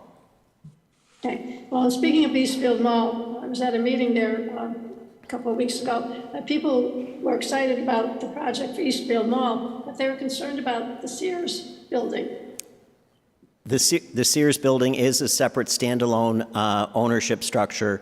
My understanding in talking with Onyx is that there have been conversations with that owner, and the owner may be moving at a slower pace than Onyx, but is looking at the redevelopment of that site as well.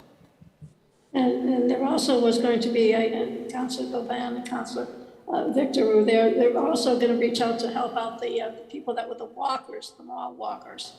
The silver sneaker folks. Yes, there Yes. were quite a few of them that, use that facility, so hopefully they also will be able to find a new location. So, thank you, Tim. You're welcome, Counselor.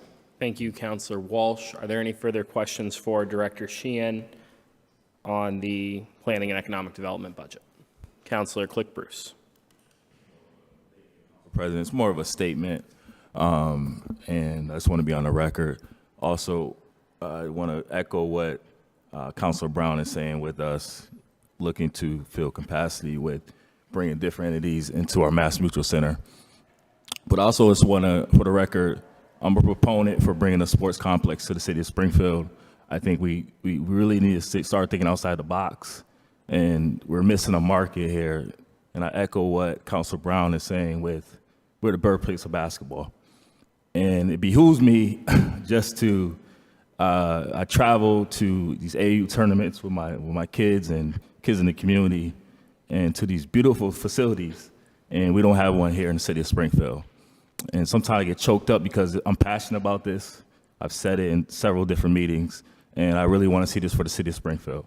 It just makes no sense to me that we are not addressing this need for our residents and our young people, because we're on the verge of bringing national athletes to the NFL, to the NBA, and I think this can be a proponent and a vehicle to help with our young people. I'm invested in our young people, and I get choked up about it because I'm passionate about it, and I love to see our young people succeed. And I think we're doing them a disservice, but not having a facility. So I just want to be on the record for that. It's not necessarily a question. It's more me putting on the record that I'm a proponent for us thinking outside the box and getting some things for our city. Thank you. Thank you, Councilor Click-Bruce. Director Sheehan, did you want to add anything on that, or? So there is a multi-sports stadium study that we have completed. We have looked at the demand analysis for it. We've looked at the economic analysis associated with it. And now we are working jointly with the Basketball Hall of Fame and folks that the Basketball Hall of Fame has been able to put us in contact with that can hopefully move that dream of having, a state-of-the-art multi-sports facility in Springfield that can host tournaments and also provide community access to sports. Thank you, Director Sheehan. Councilor Hurst.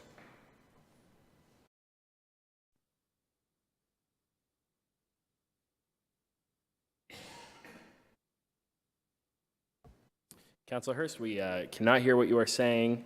It does look like you are unmuted and we can see you, but we can't hear you.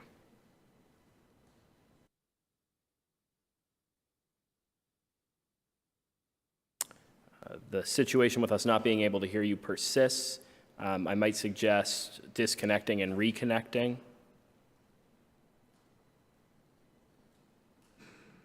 Can you hear us? Give me a thumbs up if you can hear us.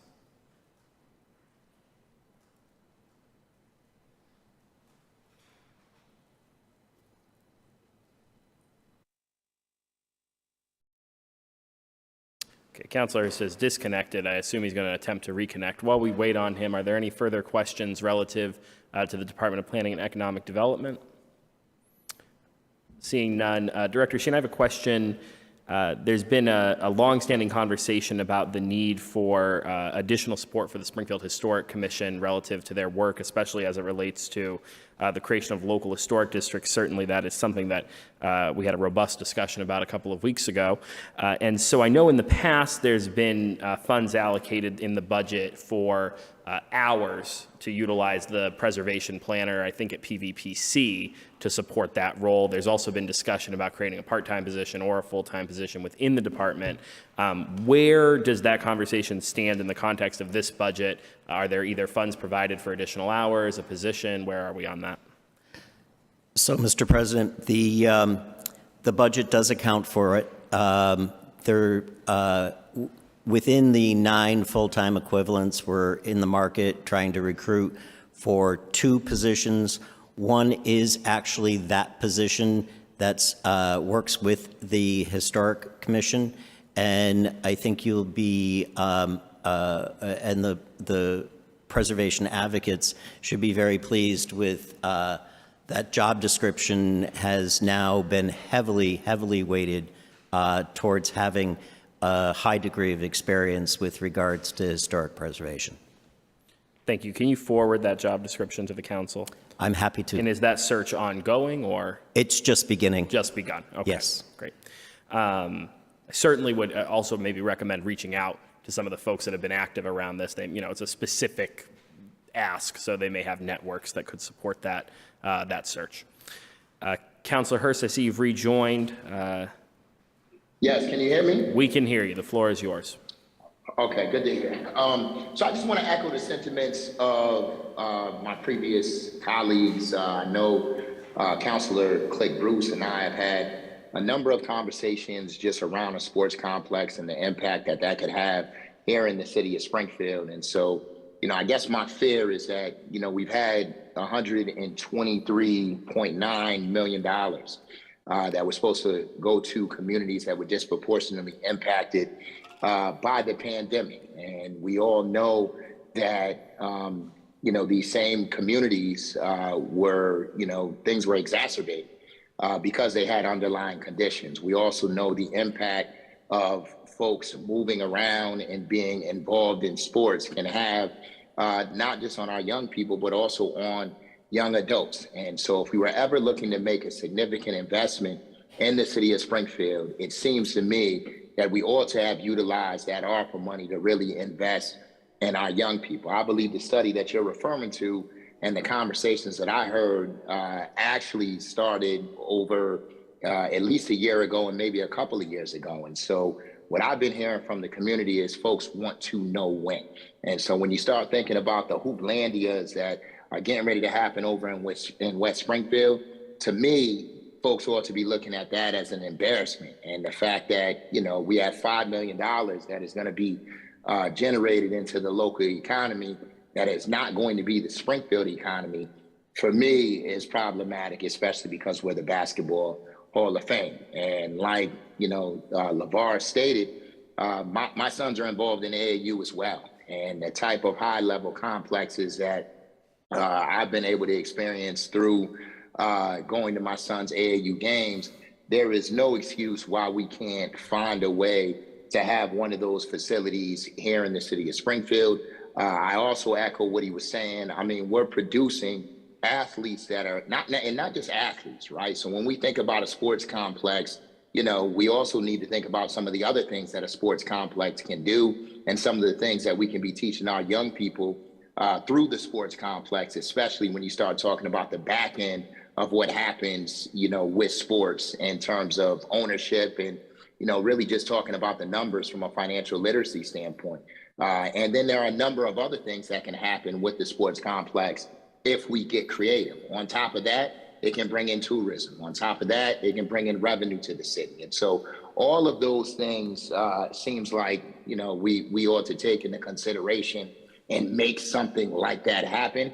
And, we're producing student athletes as well. When you look at the number of individuals that are going to Ivy League schools and playing at Division I schools, we don't talk about it enough. And so not only are these kids using sports to get to school, but they're using sports to get to some of the best schools in the country, which is something that I haven't seen since I've been living here in Springfield. So this seems to me like we ought to make it a priority, and we ought to make investing in our young people a priority. And when we look at the ballers who are now in, really fielding teams around lacrosse and expanding to other sports, we think about the fact that we're up north. And so I got to travel out to Westfield, and they charge the strikers a pretty penny, the Pioneer Strikers, to play soccer there when they're playing in their leagues. And, it just seems like we're missing the boat from an opportunity standpoint. And the one thing that the residents that I've talked to don't like is to be teased. And so, if we're going to talk about a sports facility and you got these people that are investing significant amounts of time and energy, and our young people, they want to see that energy come to fruition. So certainly something that I'm hoping is on the radar. I don't believe it was in the capital plan that I saw. Maybe it was. If so, I missed it, but I'm hoping it's on the radar of the administration. Thank you, Mr. President. Thank you, Councilor Hurst. Councilor Brown. Thank you, Mr. President. I want to reiterate a lot of the things that my colleague, Councilor Hurst said, and Councilor Bruce. But one thing I want to also what people have to understand, like I said, when it comes to a sports complex, there's an individual called Jordan Alomar with Higher Expectation. He has a sports complex, so the city can do that. He has basketball, he has turf he's about to build, and he got no support yet. I'm waiting to see if you guys are going to support. He's a young individual, a teacher down at Central.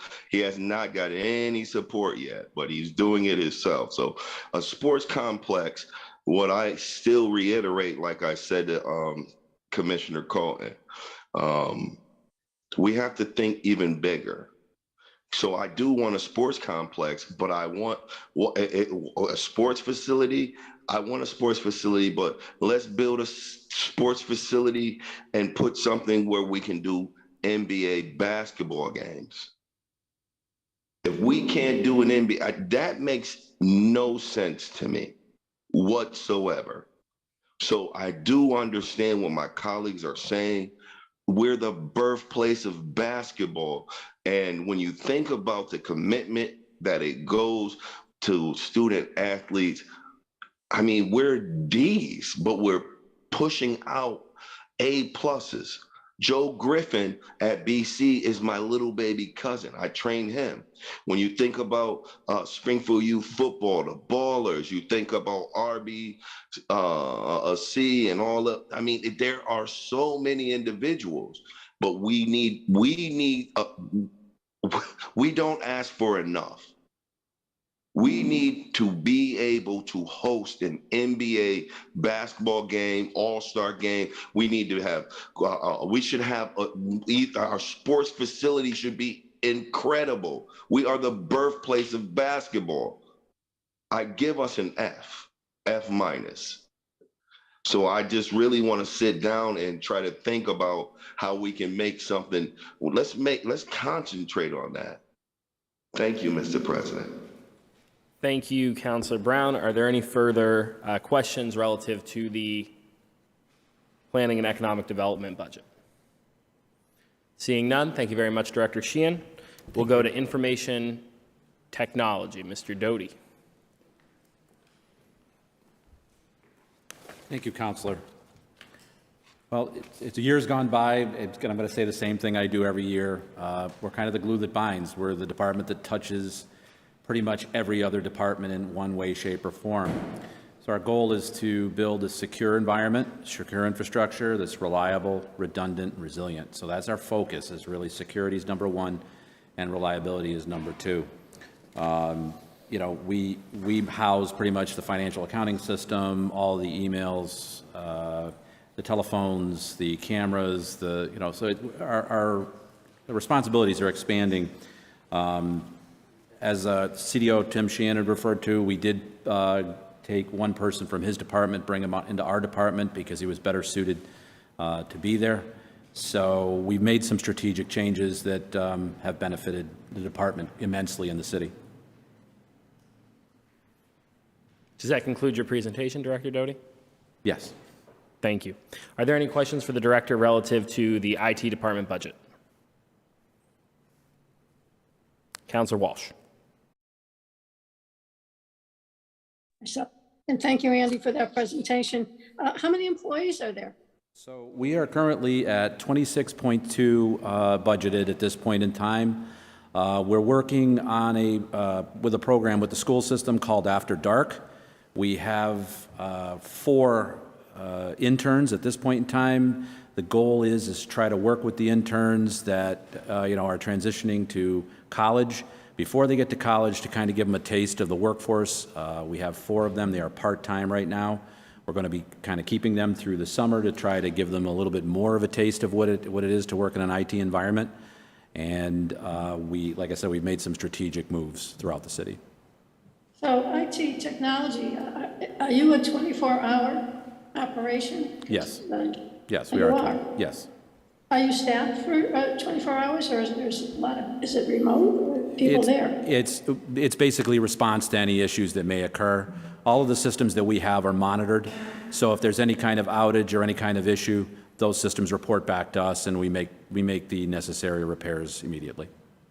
Well, I know you have great employees, and they have helped me many times with my computer literacy skills, so I appreciate your department. I'm just checking about your equipment. How often do you have to update it, or any changes coming as far as equipment goes? So we are on a 5-year rotating lease to try to stay as current as possible. PCs don't last forever. Certainly the compute equipment upstairs doesn't last forever. So we are currently on a 5-year lease, which, as you guys know, we've appeared before the council before. It helps us be strategic with the money and to ensure that there's no speed bumps or anything else, and also to ensure that we change the hardware as necessary every 4 to 5 years. Yeah, and do you run into a lot of hacking issues? Because every once in a while I do see an email or something from your department. So we, like every other municipality, is a prime target for hack attempts.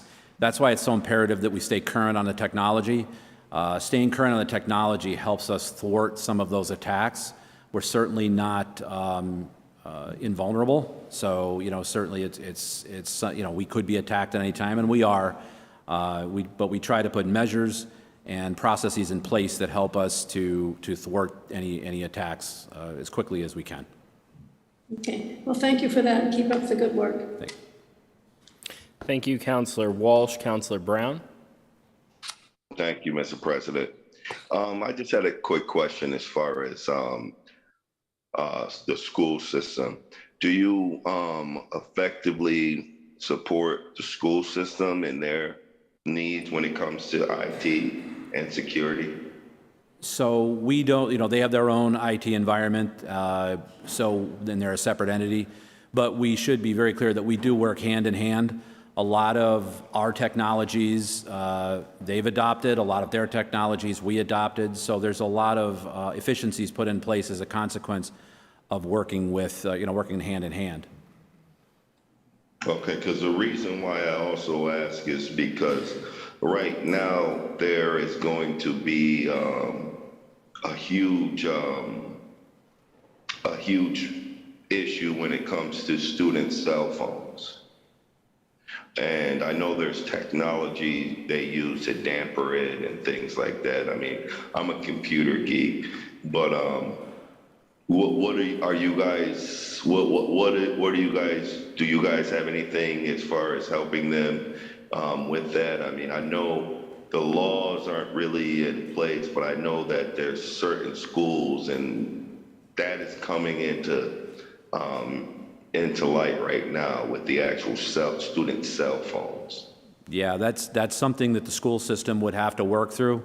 There's so many rules and regulations that they would have to follow and everything. We're not familiar with that. That would be solely taken on by the schools. Again, our phones are always on, and our doors always open. So if they ask us for help, we would be more than happy to assist. Okay, I'm just curious because I know that's going to be a fight. I mean, and would you guys be legally able to support them? Is that something that, do you know? Again, I think that would be left to, to school IT to work within their guidelines. That's not something I could really comment on. Okay. I thank you for your service. I'm just curious because I know that really is an issue. I have a lot of kids who've asked me. I have 5 kids of my own, and that's something if you can shoot down the pipeline, especially with Springfield, because we haven't implemented too much when it comes to cell phones. But thank you for your service. Thank you. Thank you, Councilor Brown. Are there any further questions for Mr. Doty? Councilor Fenton. For your work. It's a big job, especially in 2023, to run an IT department for a city like Springfield. And when I think about the things that keep me up at night about worrying as a fiduciary for the city and things that can go wrong, the two things that really irk or bother me the most in that regard are our pension system, our long-term liabilities, and it's really our information technology and whether or not we have a system that's secured. And you've done a terrific job during your tenure of keeping the operation safe and secure and efficient. So thank you for that. I want to ask you about an anecdotal example that happened to me just a few short weeks ago. Harvard Pilgrim Health Insurance, which is the health insurance that my law firm uses, fell subject to a ransomware attack. And they are, as you know, a very large organization that handles all sorts of extremely proprietary information, including social security numbers and people's medical records. And it was sort of an awakening moment for me when I was trying to get in touch with my health insurance provider, and they had no mechanism of communicating with me for almost a week. Telephone, email, internet, their website was down, and it was all a result of a ransomware attack. I don't know ultimately how it was resolved or what they did to fix it. They still exist. I can get them now on the phone, but it was a big deal and it made national news. And so certainly not asking you to opine on what happened with Harvard Pilgrim, but what I'm asking you to speak to for us is, are you comfortable that we have currently committed enough resources as a city to give you the tools that you need to ensure that there are not material risks that type of thing could happen to us? Because I think as we enter more and more of this digital age and remote capability and remote storage of records, we've heard from so many departments about online building records and HR records, and everybody's putting all these things into remote databases. Do you feel comfortable that we're not materially at risk for that type of attack? And if we are, what types of things can we do to support you to mitigate that risk, if not eliminate it? Well, that's kind of, you're asking an IT guy if he ever has enough resources or money. We're always going to say no. When it comes to security, I think, it's a very fine line. And a lot of people say it's not an issue of if you're going to get attacked, it's when. And, I think that, with the staff that I have and with working with finance, we've done quite a bit. We've done an awful lot. We really are throwing a lot of protocols and a lot of technology at helping us do our job. And at this point in time, I'm comfortable with what we have. Could it be better? Absolutely. But we have to make strategic decisions each and every month or each and every day that could affect something else. So we're moving forward. And yes, I appreciate the and I know we do a lot of we're our trying. internal stuff. I complain about it every 30 days because you make me change my email password, and it has to be unique. So I'm out of email passwords. I've used every @ and exclamation point and question mark that's available. 1, 2, 3, 4, But- ABC, yeah. But do we have any external consultants that periodically audit or review our IT to ensure that we're staying on the cutting edge of whatever risks are out there? For example, what happened with Harvard Pilgrim. So fascinating that you bring that up. We have 2 initiatives going on at this point in time. We will be going through an IT audit with the internal audit organization. That's coming up in August. And we also have engaged an external company that 24/7 monitors our systems. So, or at least our perimeter systems at this point in time. So we've engaged them. They're a 24-hour organization across the world. So that certainly helps out a lot relative to keeping things current, because they will point out things that we may be a little behind on. This is a policy that you have that's a little out of date. We recommend this. And then by virtue of the audit itself, we'll work with the auditor and they'll come up with some strategic recommendations as well, based upon a specific framework that we all use in IT. Very good. And let's hope that that attack never comes in a way that materially exposes us. I guess, thank you for that. My follow-up would be, and in closing, I would just ask that you consider exploring getting an insurance policy for the city for cybersecurity. I know that that's an evolving area. I have some clients recently who've invested in cybersecurity policies. How you would go about getting one for such a large enterprise like the city of Springfield and what it would cost, I'm not exactly sure. But that is a new tool that's available out there in the marketplace to help insure for potentially catastrophic events like a ransomware attack. And I'm not educated enough on it to know whether it's a good idea and something we should do, but I'm informed enough to know that it's something that we should at least explore. So if you would consider in this fiscal year taking a look at that and maybe working with the finance department and audit department as appropriate to explore whether that's something that would be beneficial for the city. I know we're self-insured for everything else except for maybe vehicles, but this might be the one thing that we couldn't afford to fix if it went wrong. Thank you. Thank you, Councillor Fenton. Are there any further questions for Mr. Doty? Councillor Click-Bruce. So I just want to actually commend you and your team. We had a situation out at 16 Acres, probably right when I first got elected, around that time. They had trouble with their internet, and you came right out. So I want to thank you for the work that you do. Just a follow-up question to that as well. Where are we at with, I know specifically the Claudio Concepcion building, we were talking about getting some, and I might be pronouncing it wrong, like the fiber wiring or something to that nature. Where are we at with those going into our buildings? But I do know the 16 Acres building, Claudio Concepcion, was one of those buildings. I just want to get an update on that, please. Yeah, there were several locations on the list. We have engaged an engineer. That engineer is nearing final design of the infrastructure.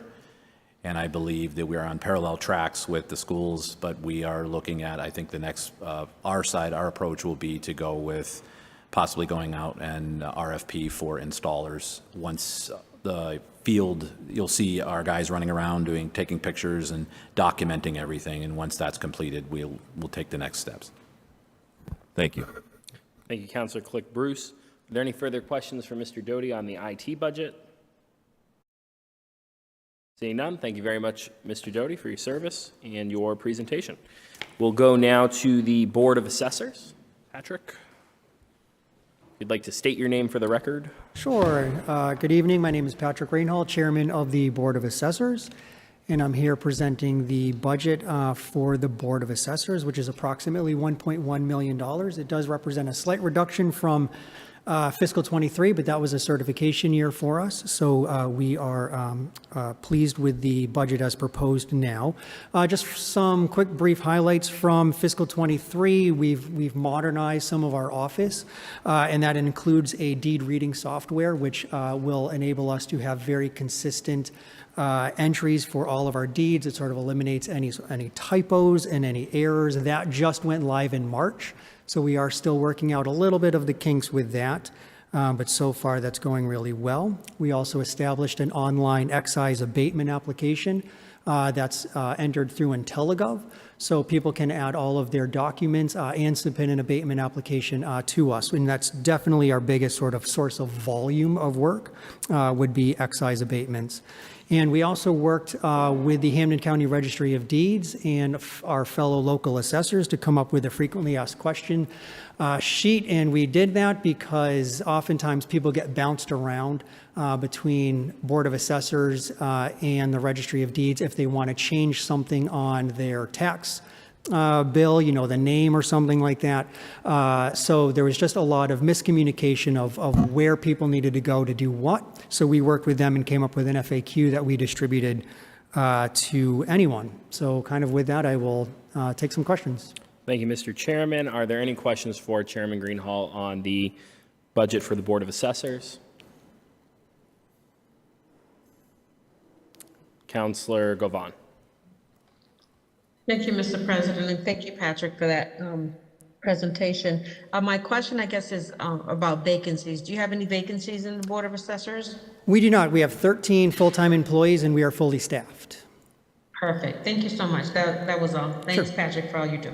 Thank you. Thank you, Thanks. Mr. President. Thanks, Councilor Govan. Councilor Walsh. Yes, thank you, Mr. President, and thank you, Patrick. Talking about abatements, I'm curious as to how many applications have you gotten for abatements, and how many people actually end up getting an abatement after they file? So you're talking like an overvalue application, if somebody challenges the assessed value of the property? Right. I don't recall the specific numbers. I will say last year, so fiscal 22 represented the lowest number of abatement applications that I've had, since I've been on the board. And fiscal 23, we had a slight increase from that. But I don't know off the top of my head the actual number that we granted. So I will say there's 3 board members. Anyone who files an application, we send out a field inspector to review the data.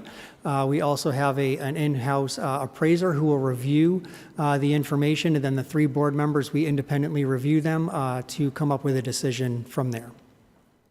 Okay, because, people always do ask about that.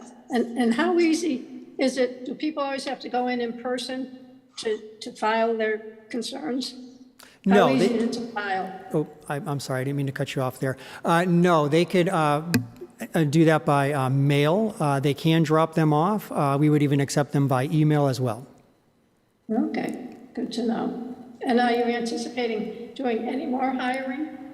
No, we're fully staffed right now. Okay, all right. And your hours for the public are? We are 9 to 4. 9 to 4. Okay. And any thought of adding any weekend hours? Because a lot of people at work can't access. No. No, not at this time. Thank you. Thank you. Thank you, Councilor Walsh. Councilor Brown. Thank you, Mr. President. With the actual abatement, in my area, I know statistically they go on crime and different stats and things.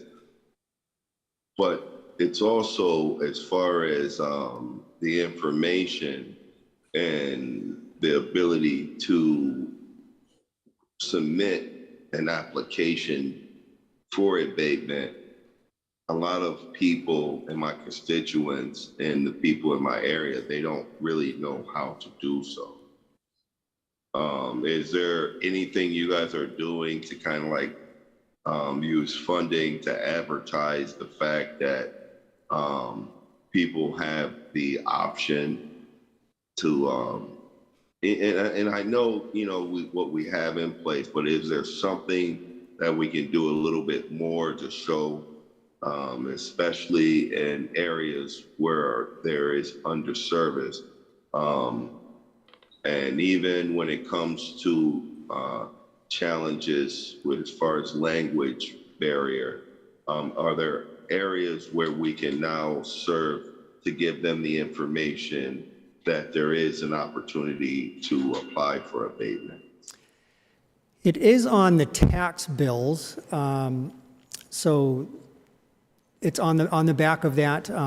So that information is certainly available. As far as sort of any other kind of reach out, no, but I'm certainly happy if you have additional suggestions. We can certainly talk offline to reach out. As far as language, we do have some Spanish speakers in the office, so they could certainly help if we need to create a form, to update the form for Spanish. We do have that for all of the other exemptions, but I don't think we did it for overvalue applications, but that's something we should do for next year.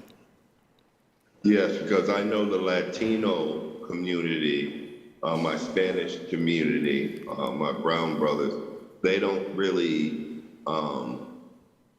they don't really know that they can do anything like that. And then when it comes to the Black community, there's individuals who don't really understand that there's a form where they can challenge what is presented to them.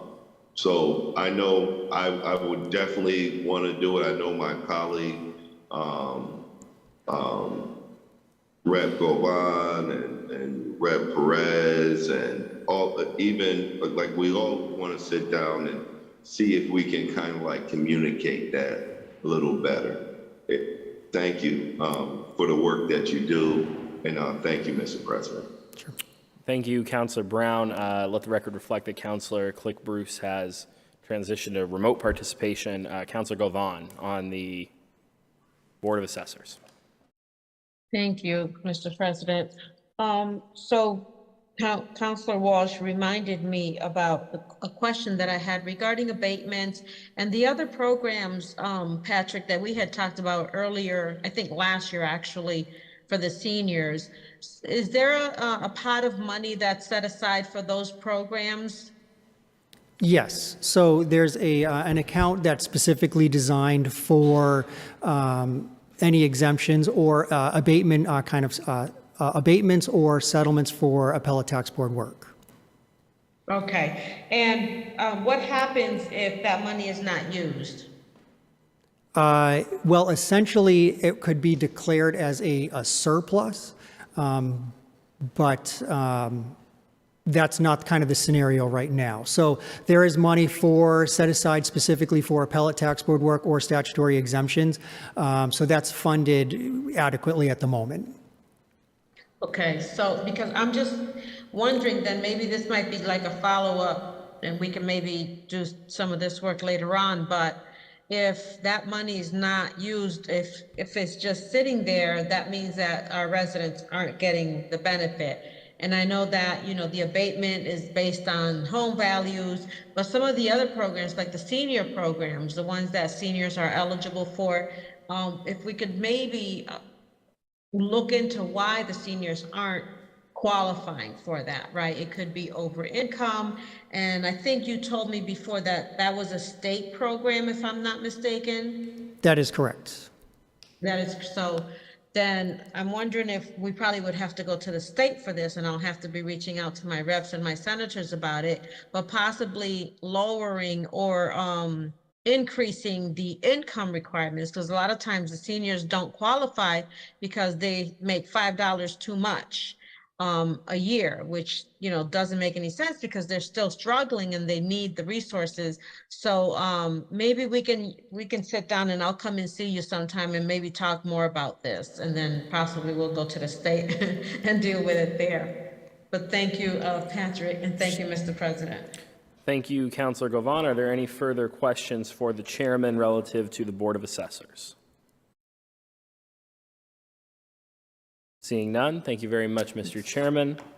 Our next department, we have 3 departments left. Our next department will be the Comptroller, Mr. Burns. Please state your name for the record. Thank you, Mr. President. Patrick Burns, City Comptroller. Tonight I'm presenting the FY24 Comptroller's General Fund budget. The budget totals $574,822. Of that, $567,125 is for personal services. It represents 7 positions, one of which is currently vacant. The other than personal services budget totals $7,698, and that is primarily for office supplies, our copier scanner, and for training and seminars and memberships for the department. Thank you, Mr. Burns. Are there any questions on the Comptroller's budget? Councilor Brown. No questions, just a statement. I appreciate your work. You do an excellent job. Thank you, Mr. President. Thank you, Councilor Brown. Are there any further questions for the Comptroller? Seeing none, Mr. Burns, you certainly have gratitude of the entire City Council. Thank you very much. Appreciate it. Our next department is the Treasurer-Collector, Mr. Lonergan. Welcome home. Thank you, Mr. President. It's good to be home. The floor is yours. I'm here to present the Collector and Treasurer budget for FY24.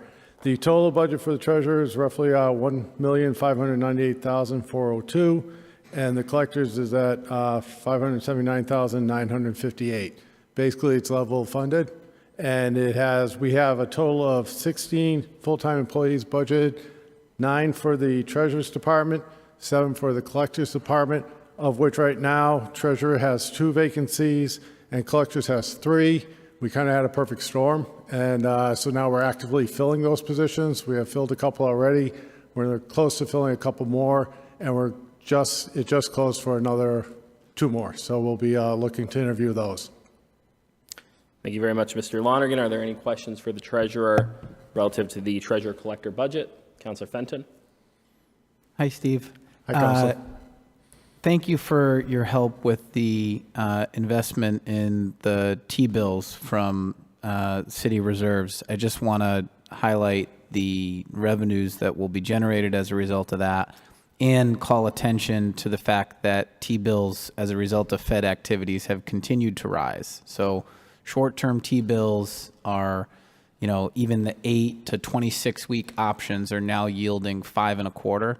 And so if we have other reserves that we don't expect even a possibility of needing during FY24, we should, and you should, strongly consider parking those investments in maybe some shorter term T-bill investments, because the yields are historically high, and with very little time commitment, we could realize some real material gains. With that said, I recognize we committed almost $50 million to the first slug, so I'm not sure we got any cash left. But if we do, it's a safe place to put it. Thank you, Councilor. We're looking, when we do our investment strategy, we look each month and check out the rates and the yields and talk to all our banker partnerships and our investor, Flynn. Flynn's the one that helped us with the Flynn Associates with the T-bills. And we get a sense of what we need and then what we have available. At that point, we discuss and we invest wisely, or as wise as I can do it, considering I'm an old wise man now, I guess. But we try to do it in a good strategic way that will give us enough of a cash flow so that you guys all and everybody gets paid and the vendors get paid, and yet still gets the biggest bang for our buck. Thank you, Councilor Fenton. Are there any further questions for the treasurer? Seeing none, thank you very much, Mr. Treasurer. Thank you, everyone. Our last department, but certainly not least, is the Office of Internal Audit. Auditor No, the floor is yours. Thank you, Mr. President. Young No, Director of Internal Audit. The Office of Internal Audit provides independent assessments and reviews of city departments and programs to improve operations and to prevent and detect fraud, waste, and abuse. The scope of our work includes city departments, Springfield Public Schools, and vendors that conduct business with the city. I want to thank my employees for their efforts. The department's success could not be possible without them. For the current fiscal year, we expect to complete 7 audits reviews, including a citywide payroll audit, fleet management, and a cybersecurity review at the Springfield Police Department. We also maintain the city's fraud hotline and investigate allegations of malfeasance. My FY24 budget request is approximately $518,000. It is a level service budget. It funds 3 full-time employees. OTPS is primarily comprised of external audit fees for the city's financial statements, which is non-discretionary. Federal regulations require the city have audited financial statements annually. With that, I turn it back over to you for questions. Thank you, Mr. No. Are there any questions for the auditor relative to the Internal Audit Division? Councilor Fenton. Thank you, Mr. No. Do you do any auditing for the Water and Sewer Department? No, we do not audit the Water Department. They are a separate legal entity and would be outside the scope of our purview. So that's what I thought.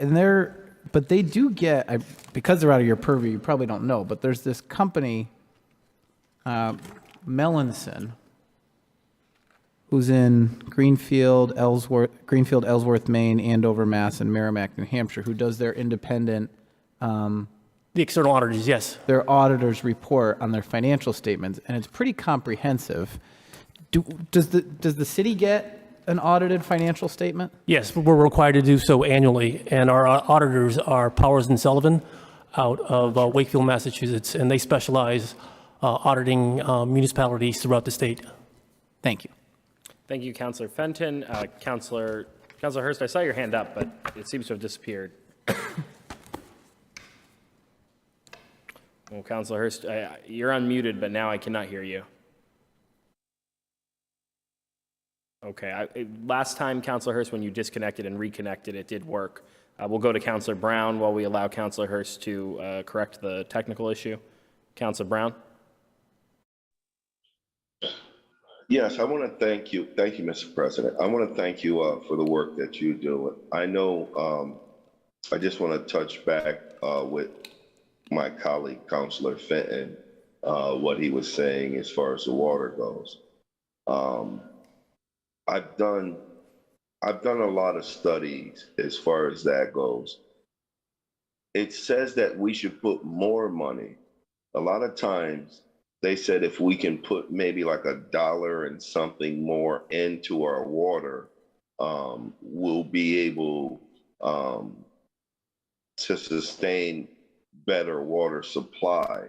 I hear that, and just from my studies and just the research, anyone who cuts on water, what they're paying on water, the actual water quality is horrible. Have you ever did a research on that? Because our water is getting worse and worse. I mean, honestly, to me, I wouldn't mind putting more money. I know some individuals think we should cut water, but with funding, I believe from what the studies say, we should put more money into it. Have you did a study on the actual water? I mean, because I want to be able to one day, when I went to college, we bragged from the other people that we can pour water right out of our water. It was Springfield. Is there one day we can just like get back to that? Thank you, Councilor, for your question. As I have mentioned to Councilor Fenton, the Water Commission is outside the scope of our purview, so we would not subject them to any formal studies or reviews. But I could direct you to the external financial statements that they have done for that for their organization, and provide you a link. That audit report would have any, I guess, process deficiencies or any recommendations that the external auditors have made with respect to their operations. Well, I'm just, and I respect that, and the reason why, because I respect your thorough advice. Is there a way maybe you can give? There's no way we can have any of that maybe discussion and have some of them come to the table, because if you came and you poured the water out of the faucet and you drank it in Springfield, you in certain areas, you might not do that. You have to have it filtered. I remember where we didn't have to do that. And I believe if someone can audit and make sure that everything is correct, you would be the person who could do it. Is there any way you guys could collaborate at all? Unfortunately not, and I think that that type of study would be more warranted for specialists who would have the background. No, I don't mean specialists. Once the specialists are done, we just go and pour a glass of water and we'll drink it together. But thank you for your work. I'm just questioning you. Thank you, Mr. President. Thank you, Councilor Brown. Councilor Hurst, I see you've rejoined. If you'd like to unmute, we can see if we can hear you. Thank you, Mr. President. Can you hear me now? We can hear you. The floor is yours, Councilor. And I apologize for that. I just wanted to express my gratitude to Auditor No. I have had the opportunity as chair of the Audit Committee to work with Auditor No and to watch the work that he does on behalf of the city of Springfield. And it's greatly appreciated. It's really entailed, it's really thorough, and, it's something that the city needs, and it provides, an inside look as to the inner workings of government and the departments themselves. And so I'm sure he's done a lot of things over the course of the last year to better our processes and also save us money. And so, Auditor No, just wanted to say publicly, I appreciate your work and keep it up. Thank you very much, Counselor. Thank you, Councilor Hurst. Are there any further questions for the auditor? Seeing none, thank you very much, Auditor No. That brings us to the conclusion of our departmental reviews for this evening. Just to give folks an idea of where we are in the budget process, where we're headed from here is into a series of community budget presentations and public speak out opportunities. This is a new portion to the budget process that I've incorporated on our schedule this year. I know that we as counselors receive a lot of questions about the budget, how the budget works, and so I'm thankful to the CAFO and his team for their willingness to go out on the road with us and hold some budget presentations similar to what we initially heard in our first hearing. And that will also be an opportunity for the public to speak out about their budget priorities, which counselors will be present for. So those meetings are Wednesday, June 7th at 6 o'clock at the East Forest Park Branch Library, Thursday, June 8th at 6 o'clock at the Brightwood Branch Library, and Thursday, June 15th at 6 o'clock at Rebecca Johnson School. Following those, we'll move on to the special city council meetings to actually consider votes on the budget, and currently those are scheduled for Tuesday, June 20th, Wednesday, June 21st, and Tuesday, June 27th. If needed. There's also a virtual public speak out opportunity on Tuesday, June 20th, prior to the special meeting. So all of those dates are available in the original email sent out by the city council staff. We will continue to send out updated calendars as we get closer to different hearing dates. And with that, we will stand adjourned.